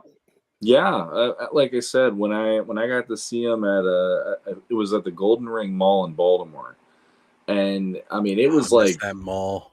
It was all like they had a whole area of it at the mall, and there were like different stations for it.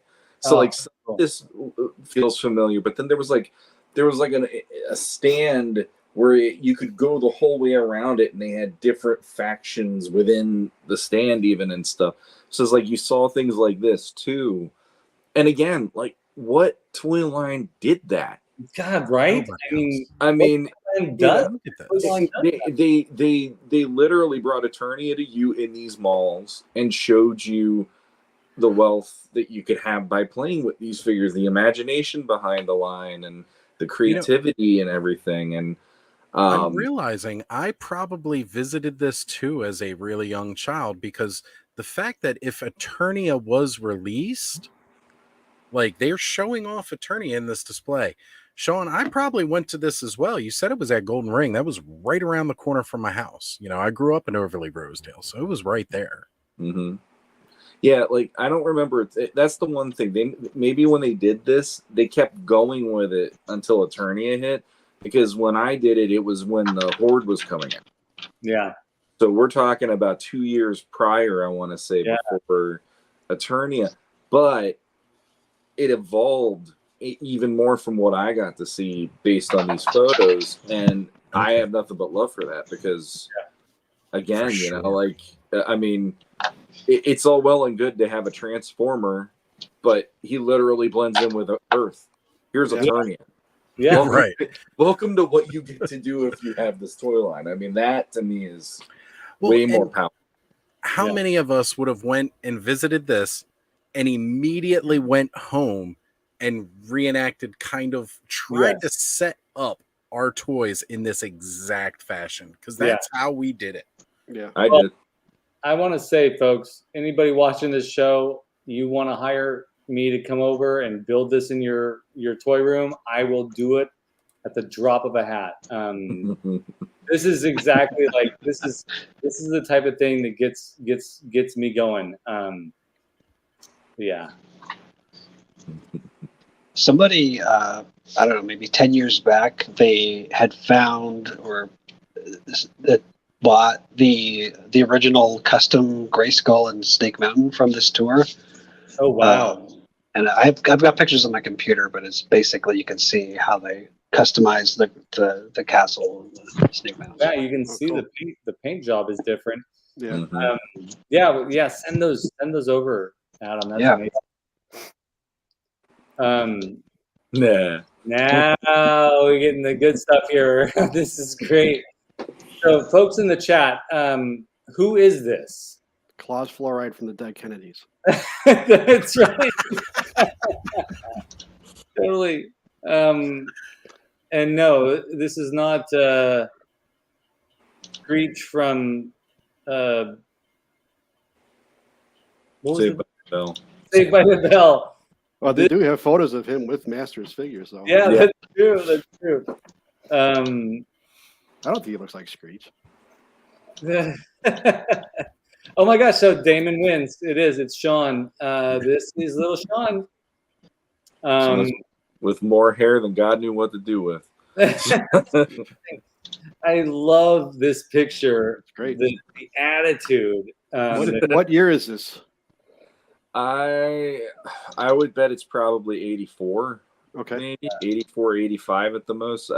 I do remember that outfit because it was like a sweatshirt with He-Man, and it was like a puffy sticker, almost like a He-Man shirt, and then the pants I'm wearing were like the whole one big sweatsuit kind of a He-Man outfit. It's so cool. So I'm sure that either was my birthday or there was probably a friend of mine. But yeah, like I know when we went to visit California, we went out to California in '85, and there's photos of me with my parents and a lot of the relatives, and I have a gray He-Man long sleeve shirt on even, and it's He-Man like running on the side holding up the sword, and he had the shield and stuff. So it's like I definitely was like, yeah, if it has He-Man on it, I will wear this, and I still to this day do it. So what the heck? Oh, yeah, of course. I love this picture. This is a national treasure, this picture. Yeah. This is me going, Mom, I have a show at 9:30. What stuff do you have that I don't have in the photo album? So she's like sending me stuff. Yeah, here we go. The mad flex. This is also Shawn. Oh man, so good. So the one on the left is from 1987 because that was shortly after I saw the movie. Yeah, you can see a difference. Actually, she had this like faux leather fabric or material, and she actually made the Dolph Lundgren harness for me out of this leather material, and I had the wristbands and stuff, and then I'd like customize depending how I wanted to play each day or whatever. And then the one on the right was 5060 East Eager Street, where I used to live, and probably right after getting into the lines, probably 83 maybe. So cool. There's more of that 87 armor. Yeah, and here we go. And the cool thing, I had the other swords, and I had the ones that my dad made for me. But this sword that I have here is one that I found in our garage, and it was something that my dad picked up during maybe World War II or something. Wow! And it was metal, and it had that axe part to it and all that. And I was like, 87 He-Man movie He-Man needs this sword. This was like my battle armor sword. I'd run around the woods with that version for a while, along with the wood ones my dad made for me too. So cool. Yeah, that was my summer that year. I was just running around like crazy looking like this. Shawn still runs around crazy looking like this and there's there's just out. a lot more of me now. I'm more Ram Man than He-Man, let's put it that way. Yeah. Truffle shuffle and all, but yeah, that back in the day, I mean, I could see my son in my face in here. It's really crazy looking back. Isn't it when you go back and you look at these pictures? I know when I've looked at some of my pictures and then I look at Connor, I'm like, oh yeah. I see the resemblance.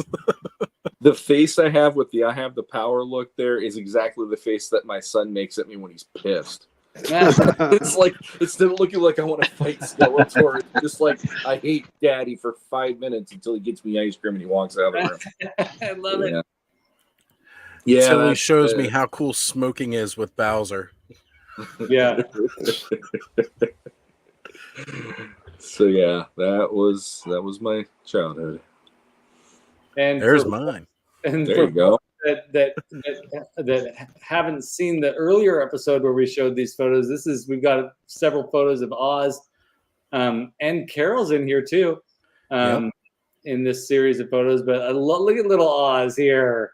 Look at how big that Talon Fighter box is compared to me, and that's the model kit. That's not even the Talon Fighter and Point Dread. That's the model kit. So cool. I mean, like, again, these are my earliest memories are with these toys. I don't remember any toys prior to having Masters of the Universe. And like, there's my dad. He helped me build and helped me do the sticker. You see that big cross sell on the back of that box. I mean, this is what it was all about. God, that's so cool. I know, man. I need a Battle Bones so bad. Mattel, get on it. Yeah, they got to do it. And I love the dead Cabbage Patch doll there at the bottom. Probably got beheaded later by He-Man himself. Yeah, it knows what it did. It knows. Maybe his phone died. Oh, maybe. Oh, he'll come back. There's Carol. Nice. Look at how big the Crystal Castle is. Like, the box is as big as her. She's moving out. That's what that look on her face is. I'm moving into the Crystal Castle. You can't stop me. Adam joined in the chat. He says, "I think it's getting old." The phone, I think. Okay. His phone. Could be. Yeah, the battery died. Oh yeah. Battery at 49%. Oh no. And look at that Grayskull. I mean, look at you two. Like both of you could fit inside of your play sets. Oh yeah. And we had them all too. Like I didn't, growing up, I didn't realize how fortunate I was to actually have all of the play sets. You know, she had all the ones for She-Ra. I had everything for He-Man. So, you know, Fright Zone, Slime Pit, Snake Mountain. The only thing I didn't really ever get the chance for was Eternia. Yeah. All right, I So- moved my screen up because I think you and I have the same paint job on our Grayskulls. Oh, we definitely have a very similar one. Yeah. Although I will say, you know, probably about 10, 15 years after this photo was taken, the castle looked a lot blacker. Oh yeah, that's awful. A little charred and melted. Oh man. You know, it's a shame, but I mean, like the reality of it is, man, like it was really just a shell at that point. I don't remember the floors surviving. I'm pretty sure like some of the clips that hang in, because these things were played with heavily day in and day out. Yep. Multiple toys went through them. It wasn't just He-Man. My Ninja Turtles played in these play sets. You know, everything I had went through these play sets, but you know, that was the fun of it. That's what captured me, you know? And like I said, I continued to play with these well after I couldn't find most of my He-Man stuff anymore. Yeah. And look at that TV too. Oh man. Oh yeah, one of them old console TVs. And you know what? When that one broke and couldn't get a picture anymore, we sat the new TV on top of it. There you a lot go. of people True did that. fashion. That's how you do it. There's that collector's case. Yeah, that's awesome. You know, Nice suspenders. Thank you. I appreciate it. I still have a pair around here somewhere from when I lost weight earlier, a couple years back. I had the red one of the Case, the one where it had He-Man holding up either Skeletor or Beastman on. I forget what, but yeah, like you had the opposite. So there you go. Yep. That's cool. I think the red one, I'm just going to remove this for a second. I think the red one, I'm going to go back and look. I think the red one is in one of the advertisements that Adam. It is. Yeah, it definitely was earlier in one of those. That's the blue one. There it is. Yep, right up there at the top. And they had different size trays that went in them too. I can't remember which one was the bigger one. But either the yellow or the red one was slightly bigger than the other. Because one of them had like an accessory tray, like in the middle. You had like 2 figures on the side, and in the middle was like an accessory tray. I had the one for Ghostbusters too.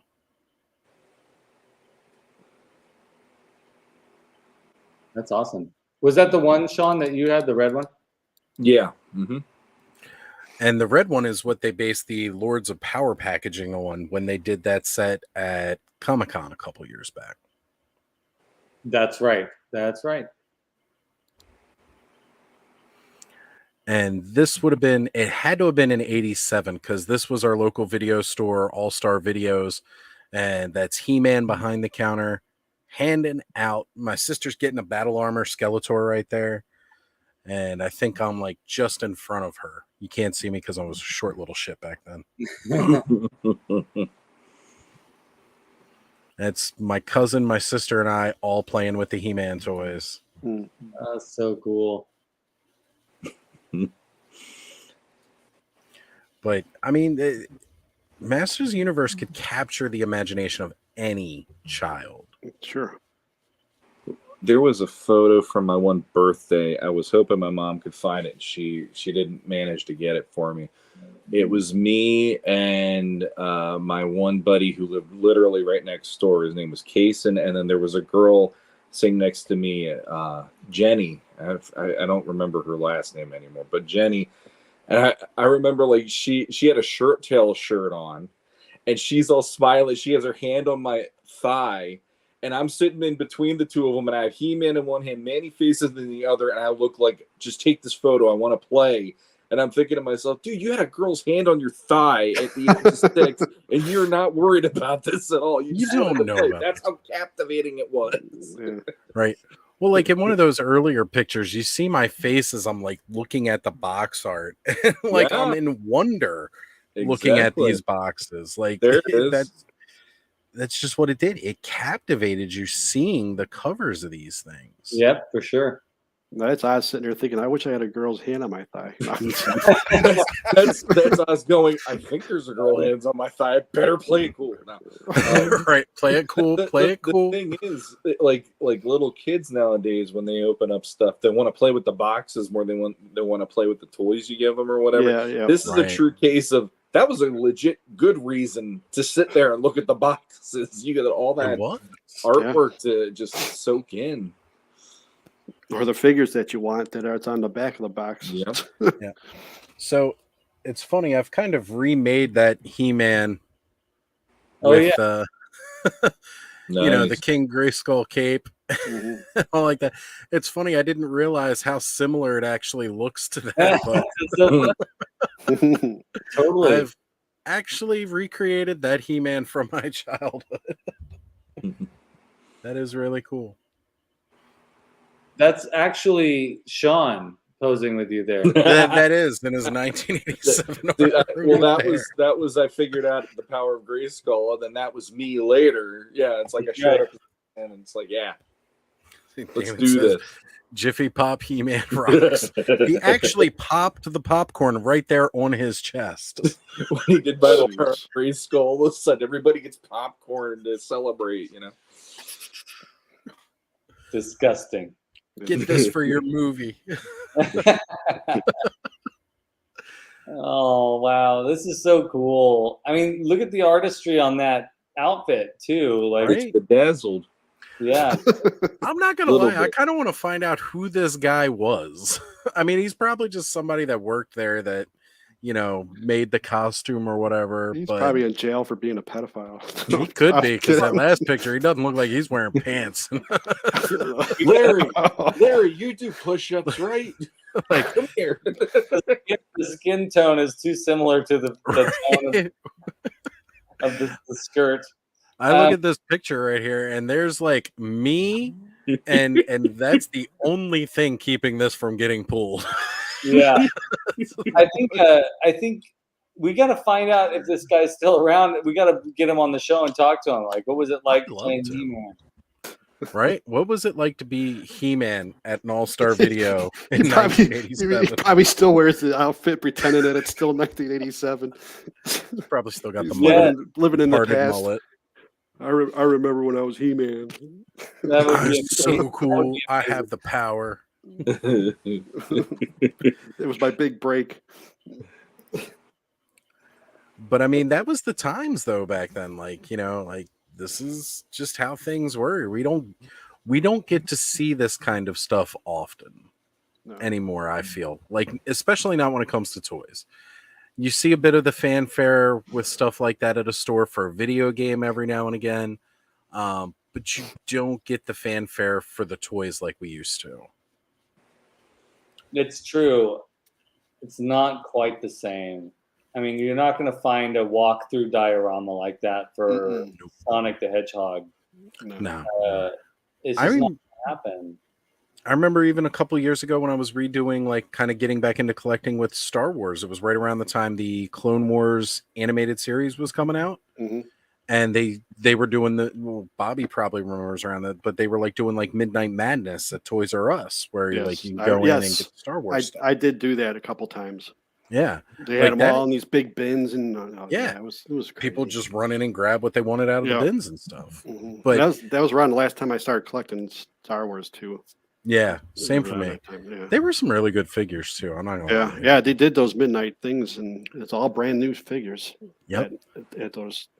But you don't get that fanfare for figures anymore. No. Like, you just don't. They don't do it. And like I said, I think Star Wars is really the last toy line that I remember that kind of fanfare for. Yeah. But that was shortly after the prequels came out. It was like right around the time of Revenge of the Sith, or after Revenge of the Sith is the last time I remember them doing that. Yeah, it was some time around then. Yeah. Yeah, it was. Yeah. Would have been around. Maybe Attack of the Clones. Well, they did it through the prequels. I remember. Oh, was it all three? Okay. Yeah, because Phantom Menace, they definitely did one because it was the big return to the box office. Yeah, I think that was the last time. Last figures I bought was during Attack of the Clones. Yeah. I didn't buy any more Star Wars since then. Since that one guy stole that one figure out of that kid's hand when we were standing there looking at the figures, I just like turned I ain't me gonna off. lie, I'd laid him out. I'm sorry. You ain't taking me. Look, Yeah. I'm gonna lay you out because this is for the kids. You know, like I'm an adult collector and I will gladly give whatever figure it is in my hand to the kid.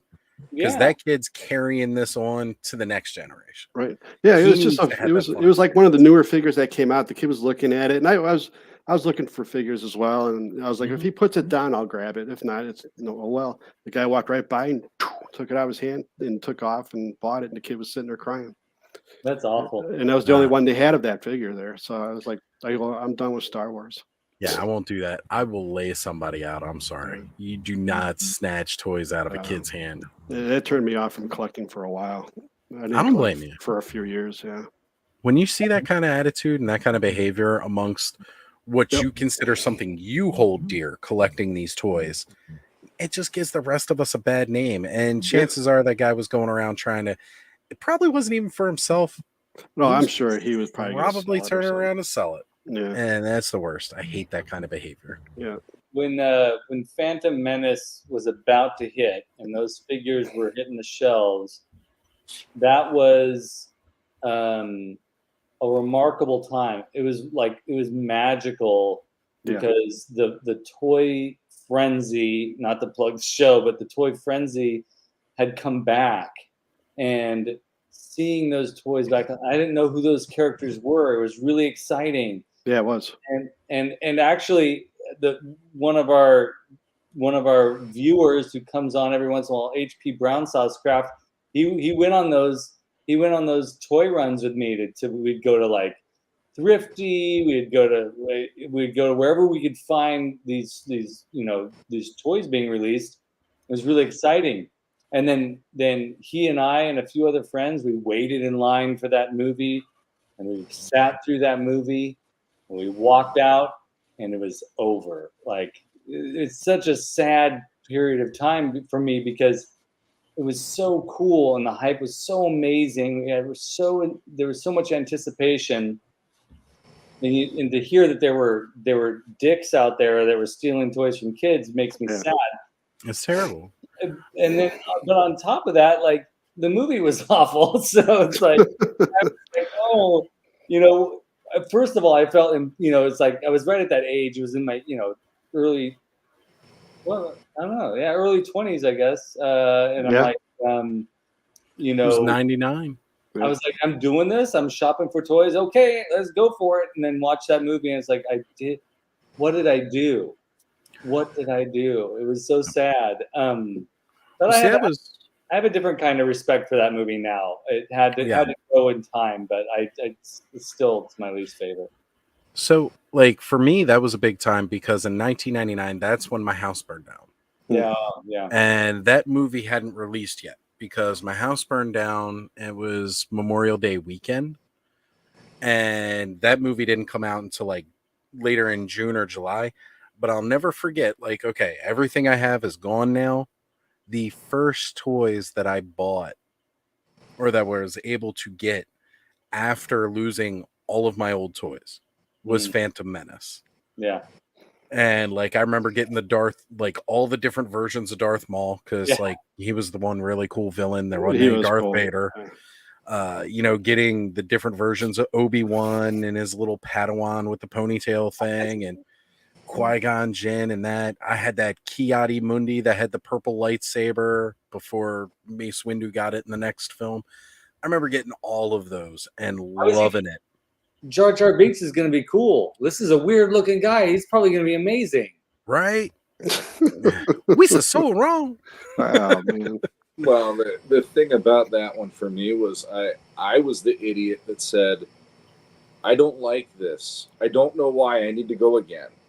And I think I saw it like 3 or 4 times that stuff in the theater. Because it was mind-blowing to me that there's a new Star Wars movie and I didn't like it.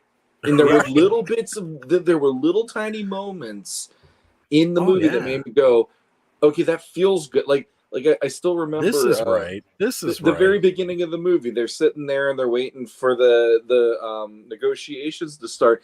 And when they lock him in that room, like one of my favorite moments was like Qui-Gon just freaking like putting his saber into the door to rip it open. I was like, that's Star Wars. This is amazing. And then the rest of the movie, I'm like, what the fuck is happening here? Like, why did this go wrong? And then they had Darth Maul fight, and I'm like, okay, that's cool. But then he's dead. Like I was right. I was all over the map of what my expectations were versus what I was seeing. Yeah. And I kept going back, I don't know why I hate this, but I got to analyze it and figure it out. And an equivalent experience. A similar experience was seeing the '87 Masters of the Universe movie for me. I was like, that's not Beastman. Where's Merman? Like, I was really, really like disappointed. Why they keep calling Grizzlord Beastman? Disappointment was nothing compared to watching Phantom Menace. And I love the '87 movie.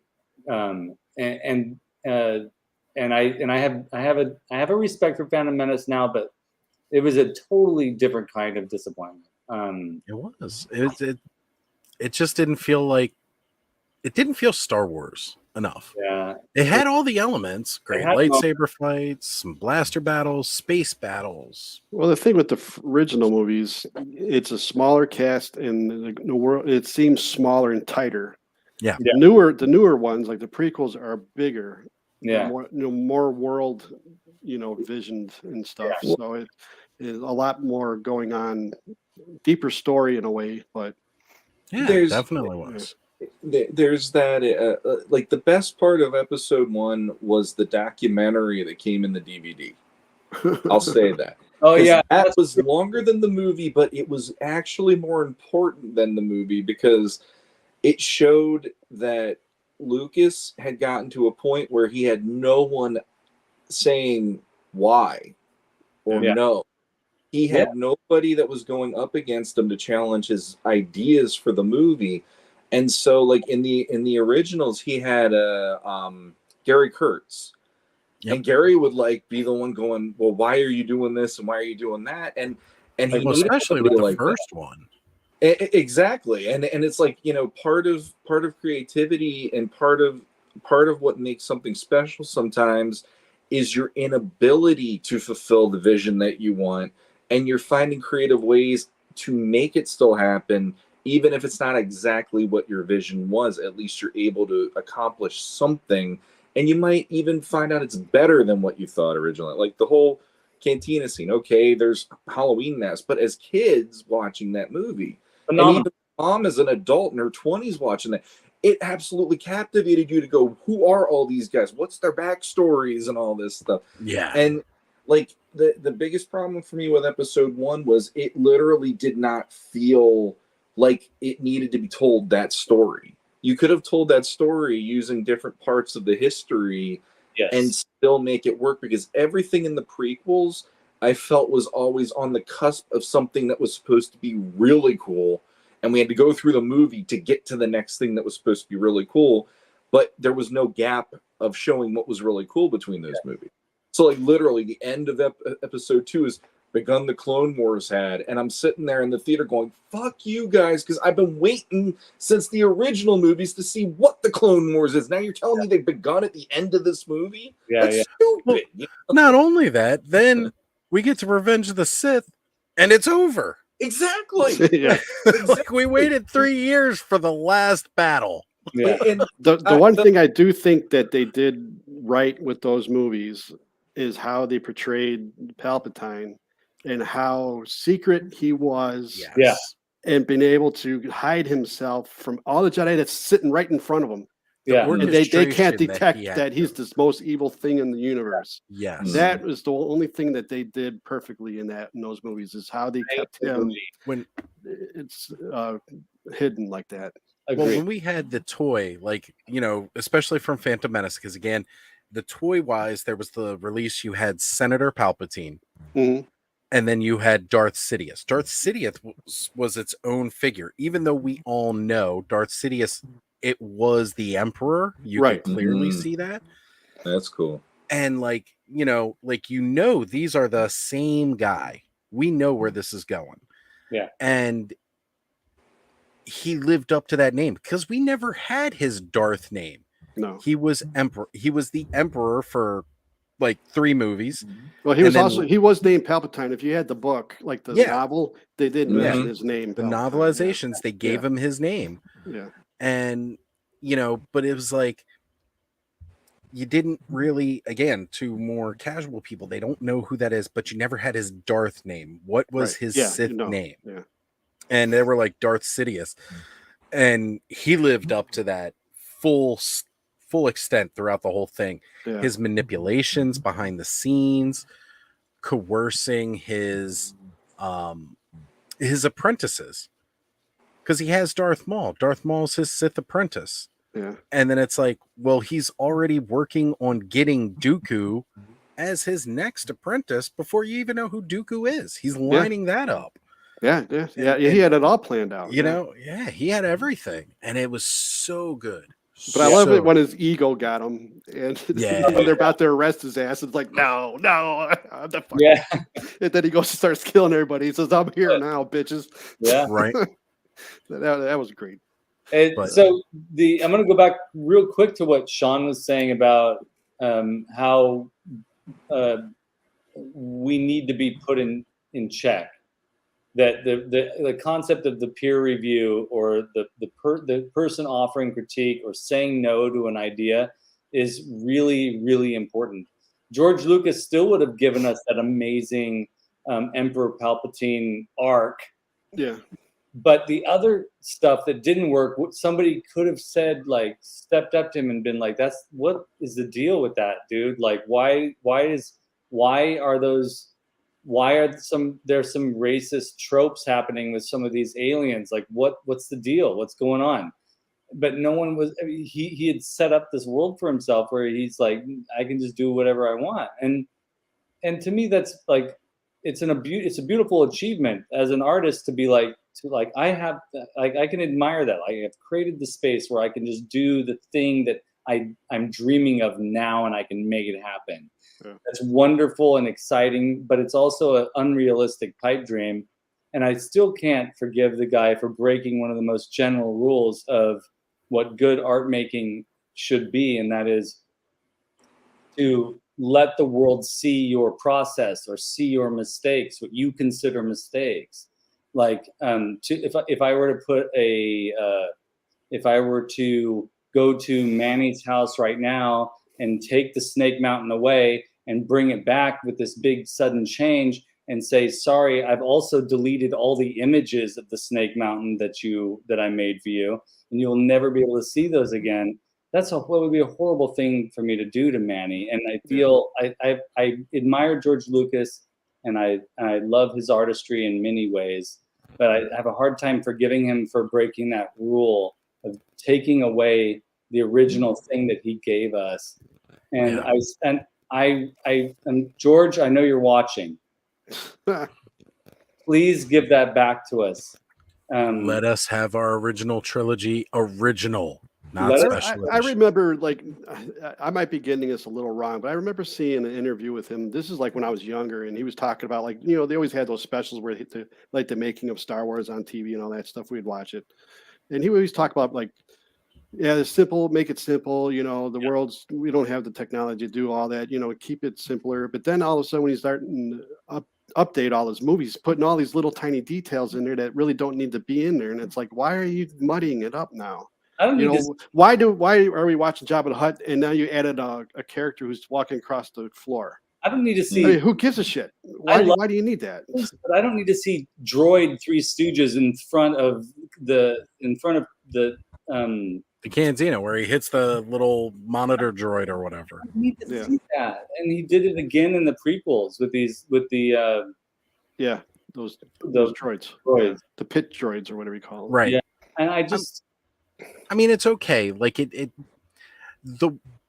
with the original 3 movies, the world felt lived in. The universe felt lived in. Exactly. Except when they redid the Jabba the Hutt scene with the music. I hated that. again, I hated that.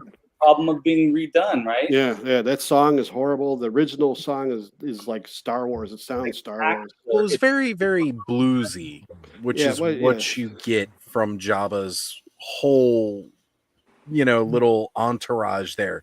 Yeah. This very underground, speakeasy almost kind of feel to it.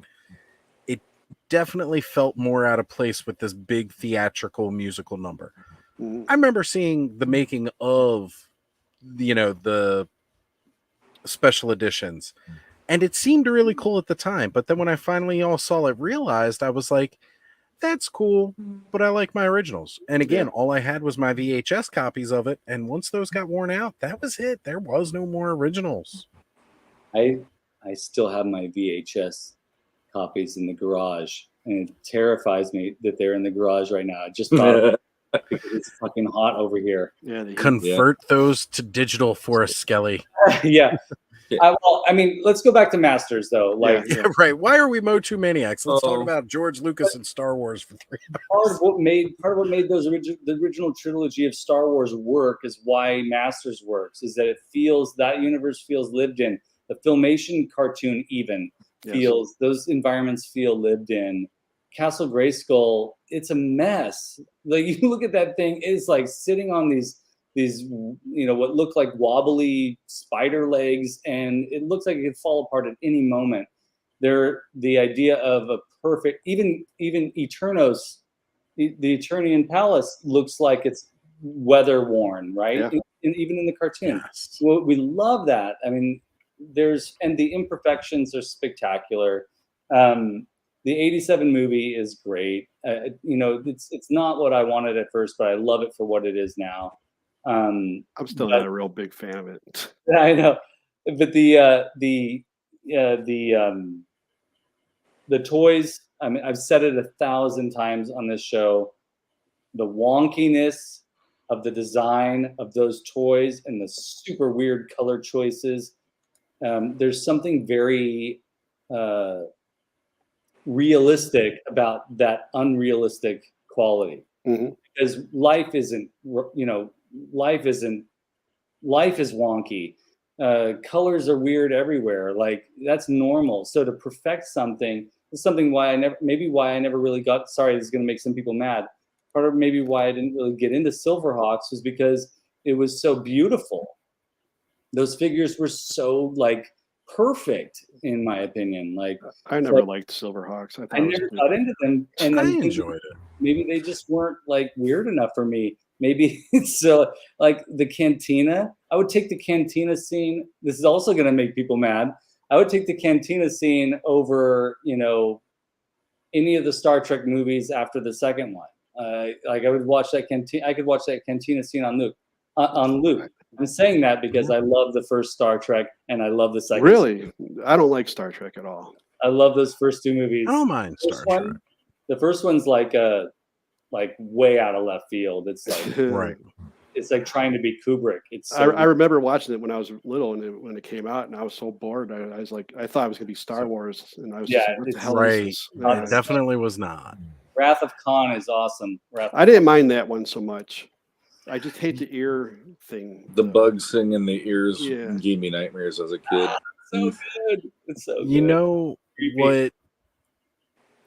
There was certain parts of Star Wars that did seem Star Trek to me.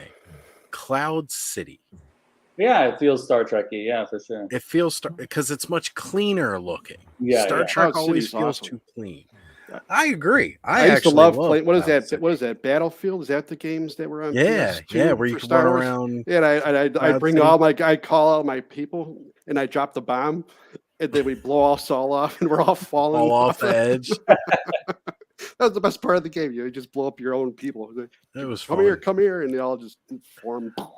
But I loved the colors of Cloud City and everything like that. I thought it was neat. But to me, that felt more Star Trek because it was all very clean. That neat. Was one thing that I did like that they upgraded in the Star Wars is the buildings when you could see out the windows and stuff. I thought you could see awesome. More of Cloud City, and I appreciated that too because that was something I wanted to see a lot more. Compared to being stuck in the white walls, you were able to see outside. So that was cool.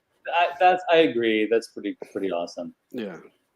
So, anywho, this was a great conversation tonight. Like, it was fun. Some really exciting directions. I'm really sorry that Adam had to drop out. He did mention that his phone died, folks. He didn't just leave because he wanted to. Poor guy's phone died. So, Adam, if you're watching this right now, we miss you. Sorry you couldn't be here to finish the conversation with us. Right. So, in conclusion, we're Masters of the Universe Maniacs because it's just freaking awesome. I mean, like, what do you say? I mean, it's like these characters are fantastic. The world is fantastic. It is. I don't know how to get more specific than that. Like, do we have to? No, we don't have to. Great shit. Not at all. Great There's something for everybody to like with Masters of the Universe. You really cannot go wrong.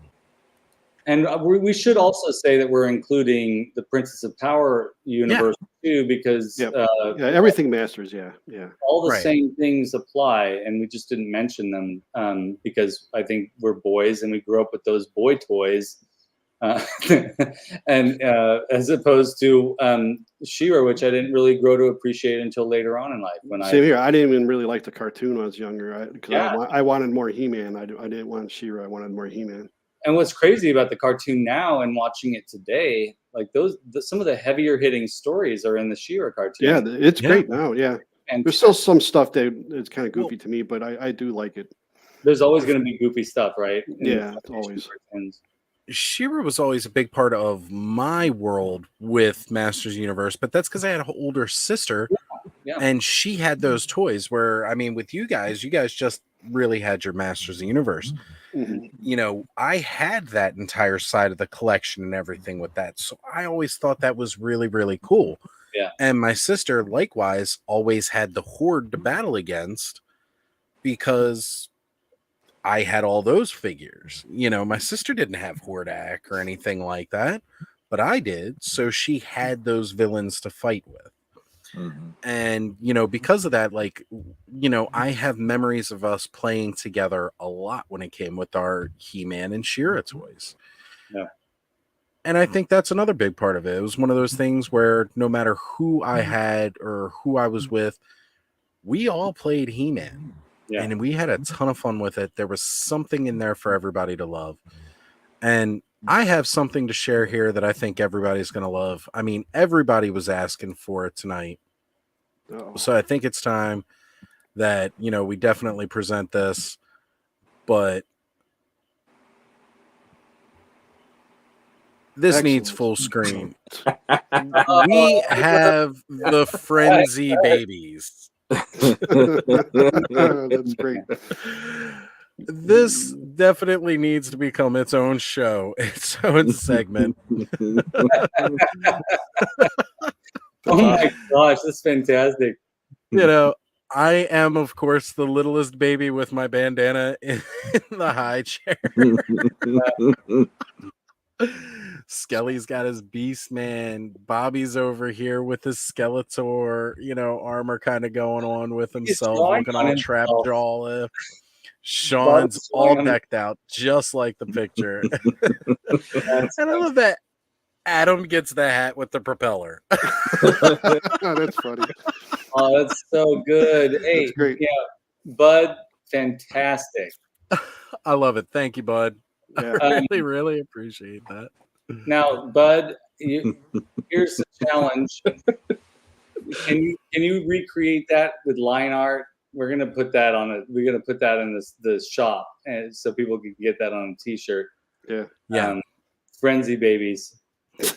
we need Frenzy Babies for sure. Yeah. That is a thing that's gonna happen. I can appreciate that one. Yeah, no more tutus this way, but I can appreciate that one. Me in a diaper is better than being a tutu. Yeah, that's right. Diapers are always better than tutu. We're all in diapers in that. It's great. We're all in diapers now. Yeah. Yeah. We're getting that age. It's coming back around. Shawn and I have already got the bald look again. Yep. Yeah. Well, the funny thing is, looking at that picture, I'm like, oh my God, it's like that special episode when Bunsen and Beaker would show up on Muppet Babies when I show up. Yes. This is so good. That's a masterpiece, Bud. Thank you so much, man. Great. Really good. Have to make up a Frenzy Babies logo using our lettering and colors. Yeah, using the Muppet Babies style logo. Yeah, I could definitely pull something off like that, doing the lettering. So guys, anything coming up for you all? Like what's on the agenda for you all outside of the frenzy? Anything exciting going on? I will be returning to my usual time slot this Saturday at 9:30 p.m. You all can join me. We can hang out. We're going to be opening up some stuff. I know Aaron's got a backlog, so I'm pretty sure he's going to be joining me. We'll see what Thanos is up to, as well as some of my usual cohorts and, fellow toy tubers of Around Toyverse. So definitely come check out Ostradamus Toys on Saturday. And I think Shawn's got something going on Friday. Yeah, tomorrow night we're on an off week, but Off-World will be happening. And I think we're really winging it this week. We don't really have like a specific topic, which is what we're supposed to be doing anyway. So, but Curtis is like, what are we going to talk about? We need to have a thumbnail. I'm like, I don't need to have it pre-scripted. We can just sit down and talk shop about whatever. We're good at BSing for 2 to 3 hours. We got this.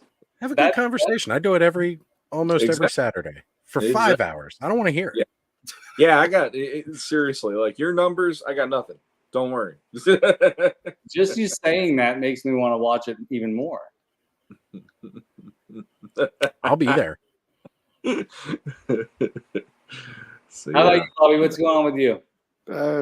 Nothing like coming up like now, but I got a couple things I've been thinking about. So, Ooh.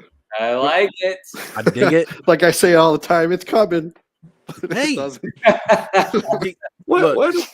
Put it out there when you're ready. Yeah. When it's ready, when you're ready, put it out there. Don't rush yourself on it. I thought about it yesterday. I don't remember.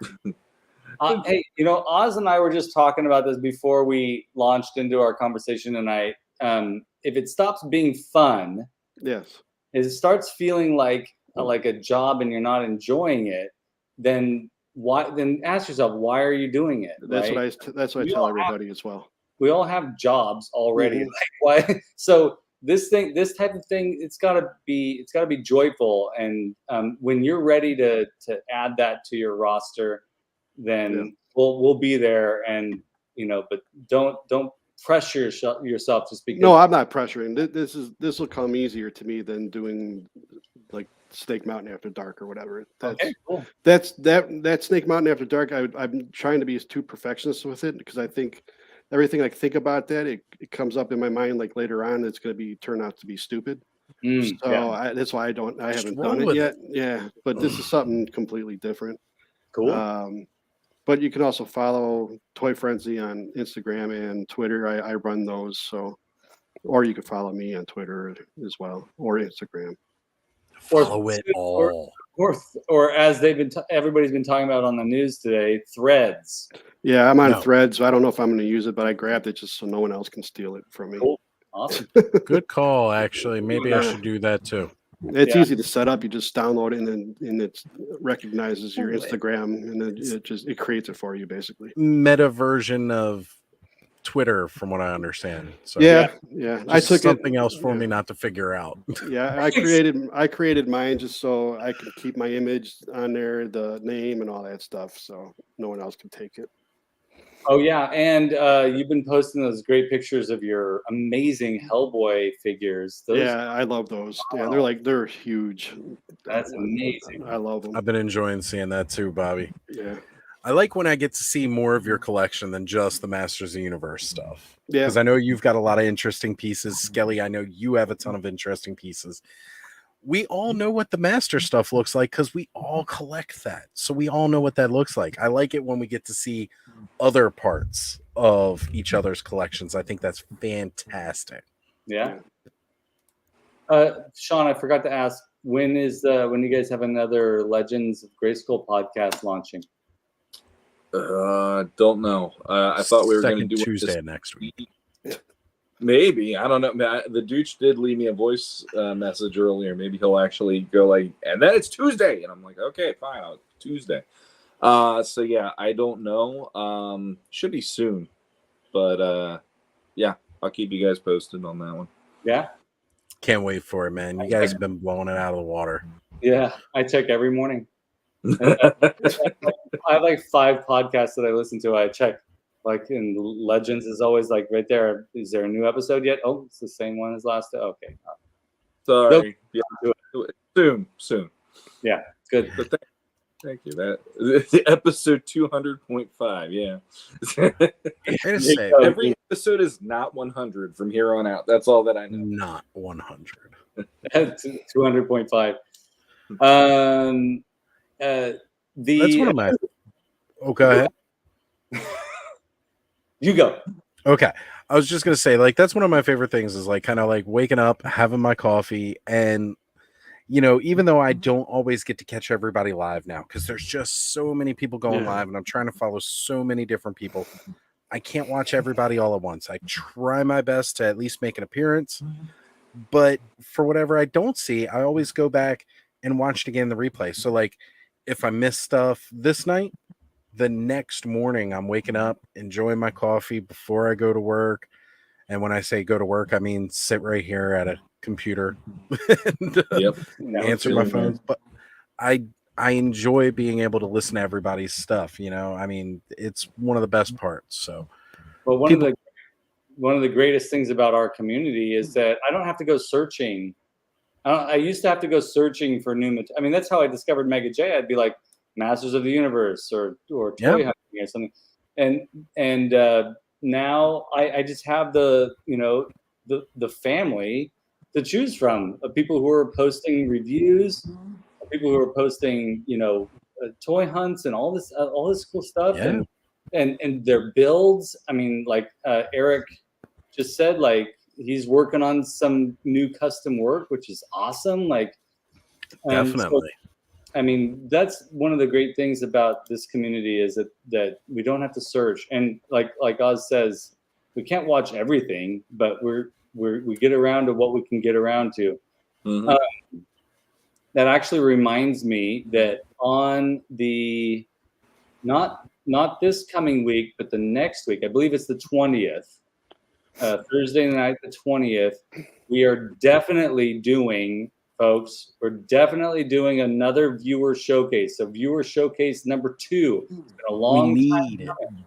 We need to do it. We're doing it. And so some of you have sent a few things quite a while back. Some of you have sent a couple things recently, but do send images of your builds, of your projects, of your customs down to that Skele Vader email down below. You'll see it. Send your images there. And that'll give us something to show for the 20th. That's 2 weeks. Yeah, 2 weeks from today. And next week we have Emerald Night Photos John coming on to talk about his artistry. So that's 2 weeks for you folks to make stuff and send us pictures. We're real excited that we're going to be doing another viewer showcase. And then after that, on the 27th, holy shit, it's going to be our 50th episode and 1-year anniversary of Toy Frenzy. Everybody chug, chug, chug, chug, chug. He just said shit. This is a big one. And I know Bobby's birthday is around here somewhere. So it's the 30th. Yeah. So there's also that. Okay. So and it's my 50th too. And it's his 50th too. So so it's going to be an exciting month of episodes here,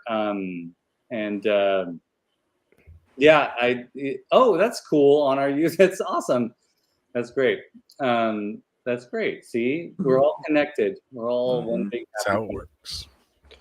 And the newest episode of Cambridge and with Shawn is just launched. For all of you who listen to podcasts, I do this podcast with Mark Begley from Wake Up Heavy podcast, and we talk about the weird stuff that we're obsessed with and are obsessed with. So it's weird guys talking about weird stuff.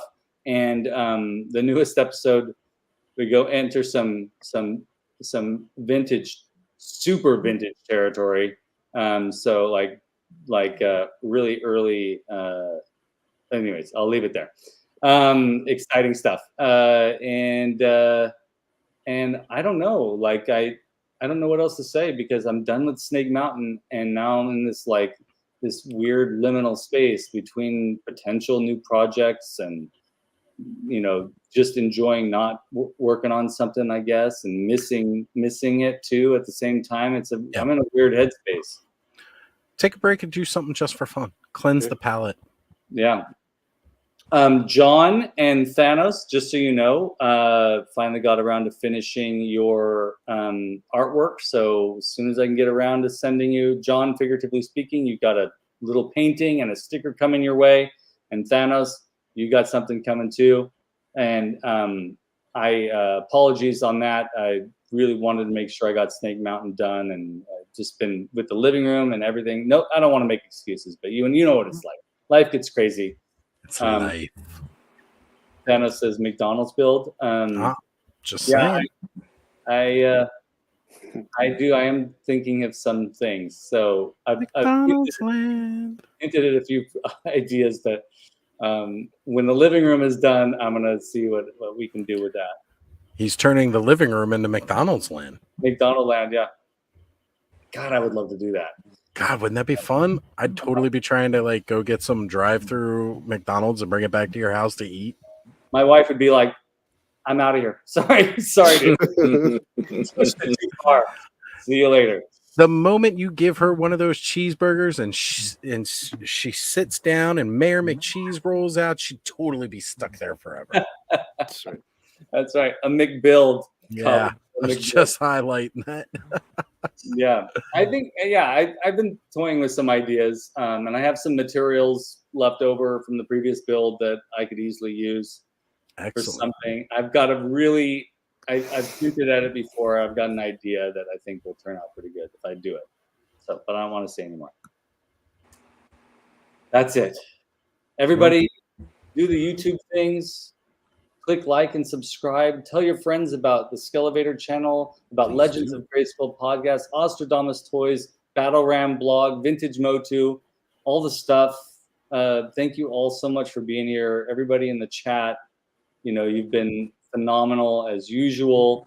And that Bowser needs a cigar. Bowser's gonna smoke us out here. That's right. Sha-na-na. Sha-na-na, baby. Well, I certainly wanted to give a big shout out to an amazing crew of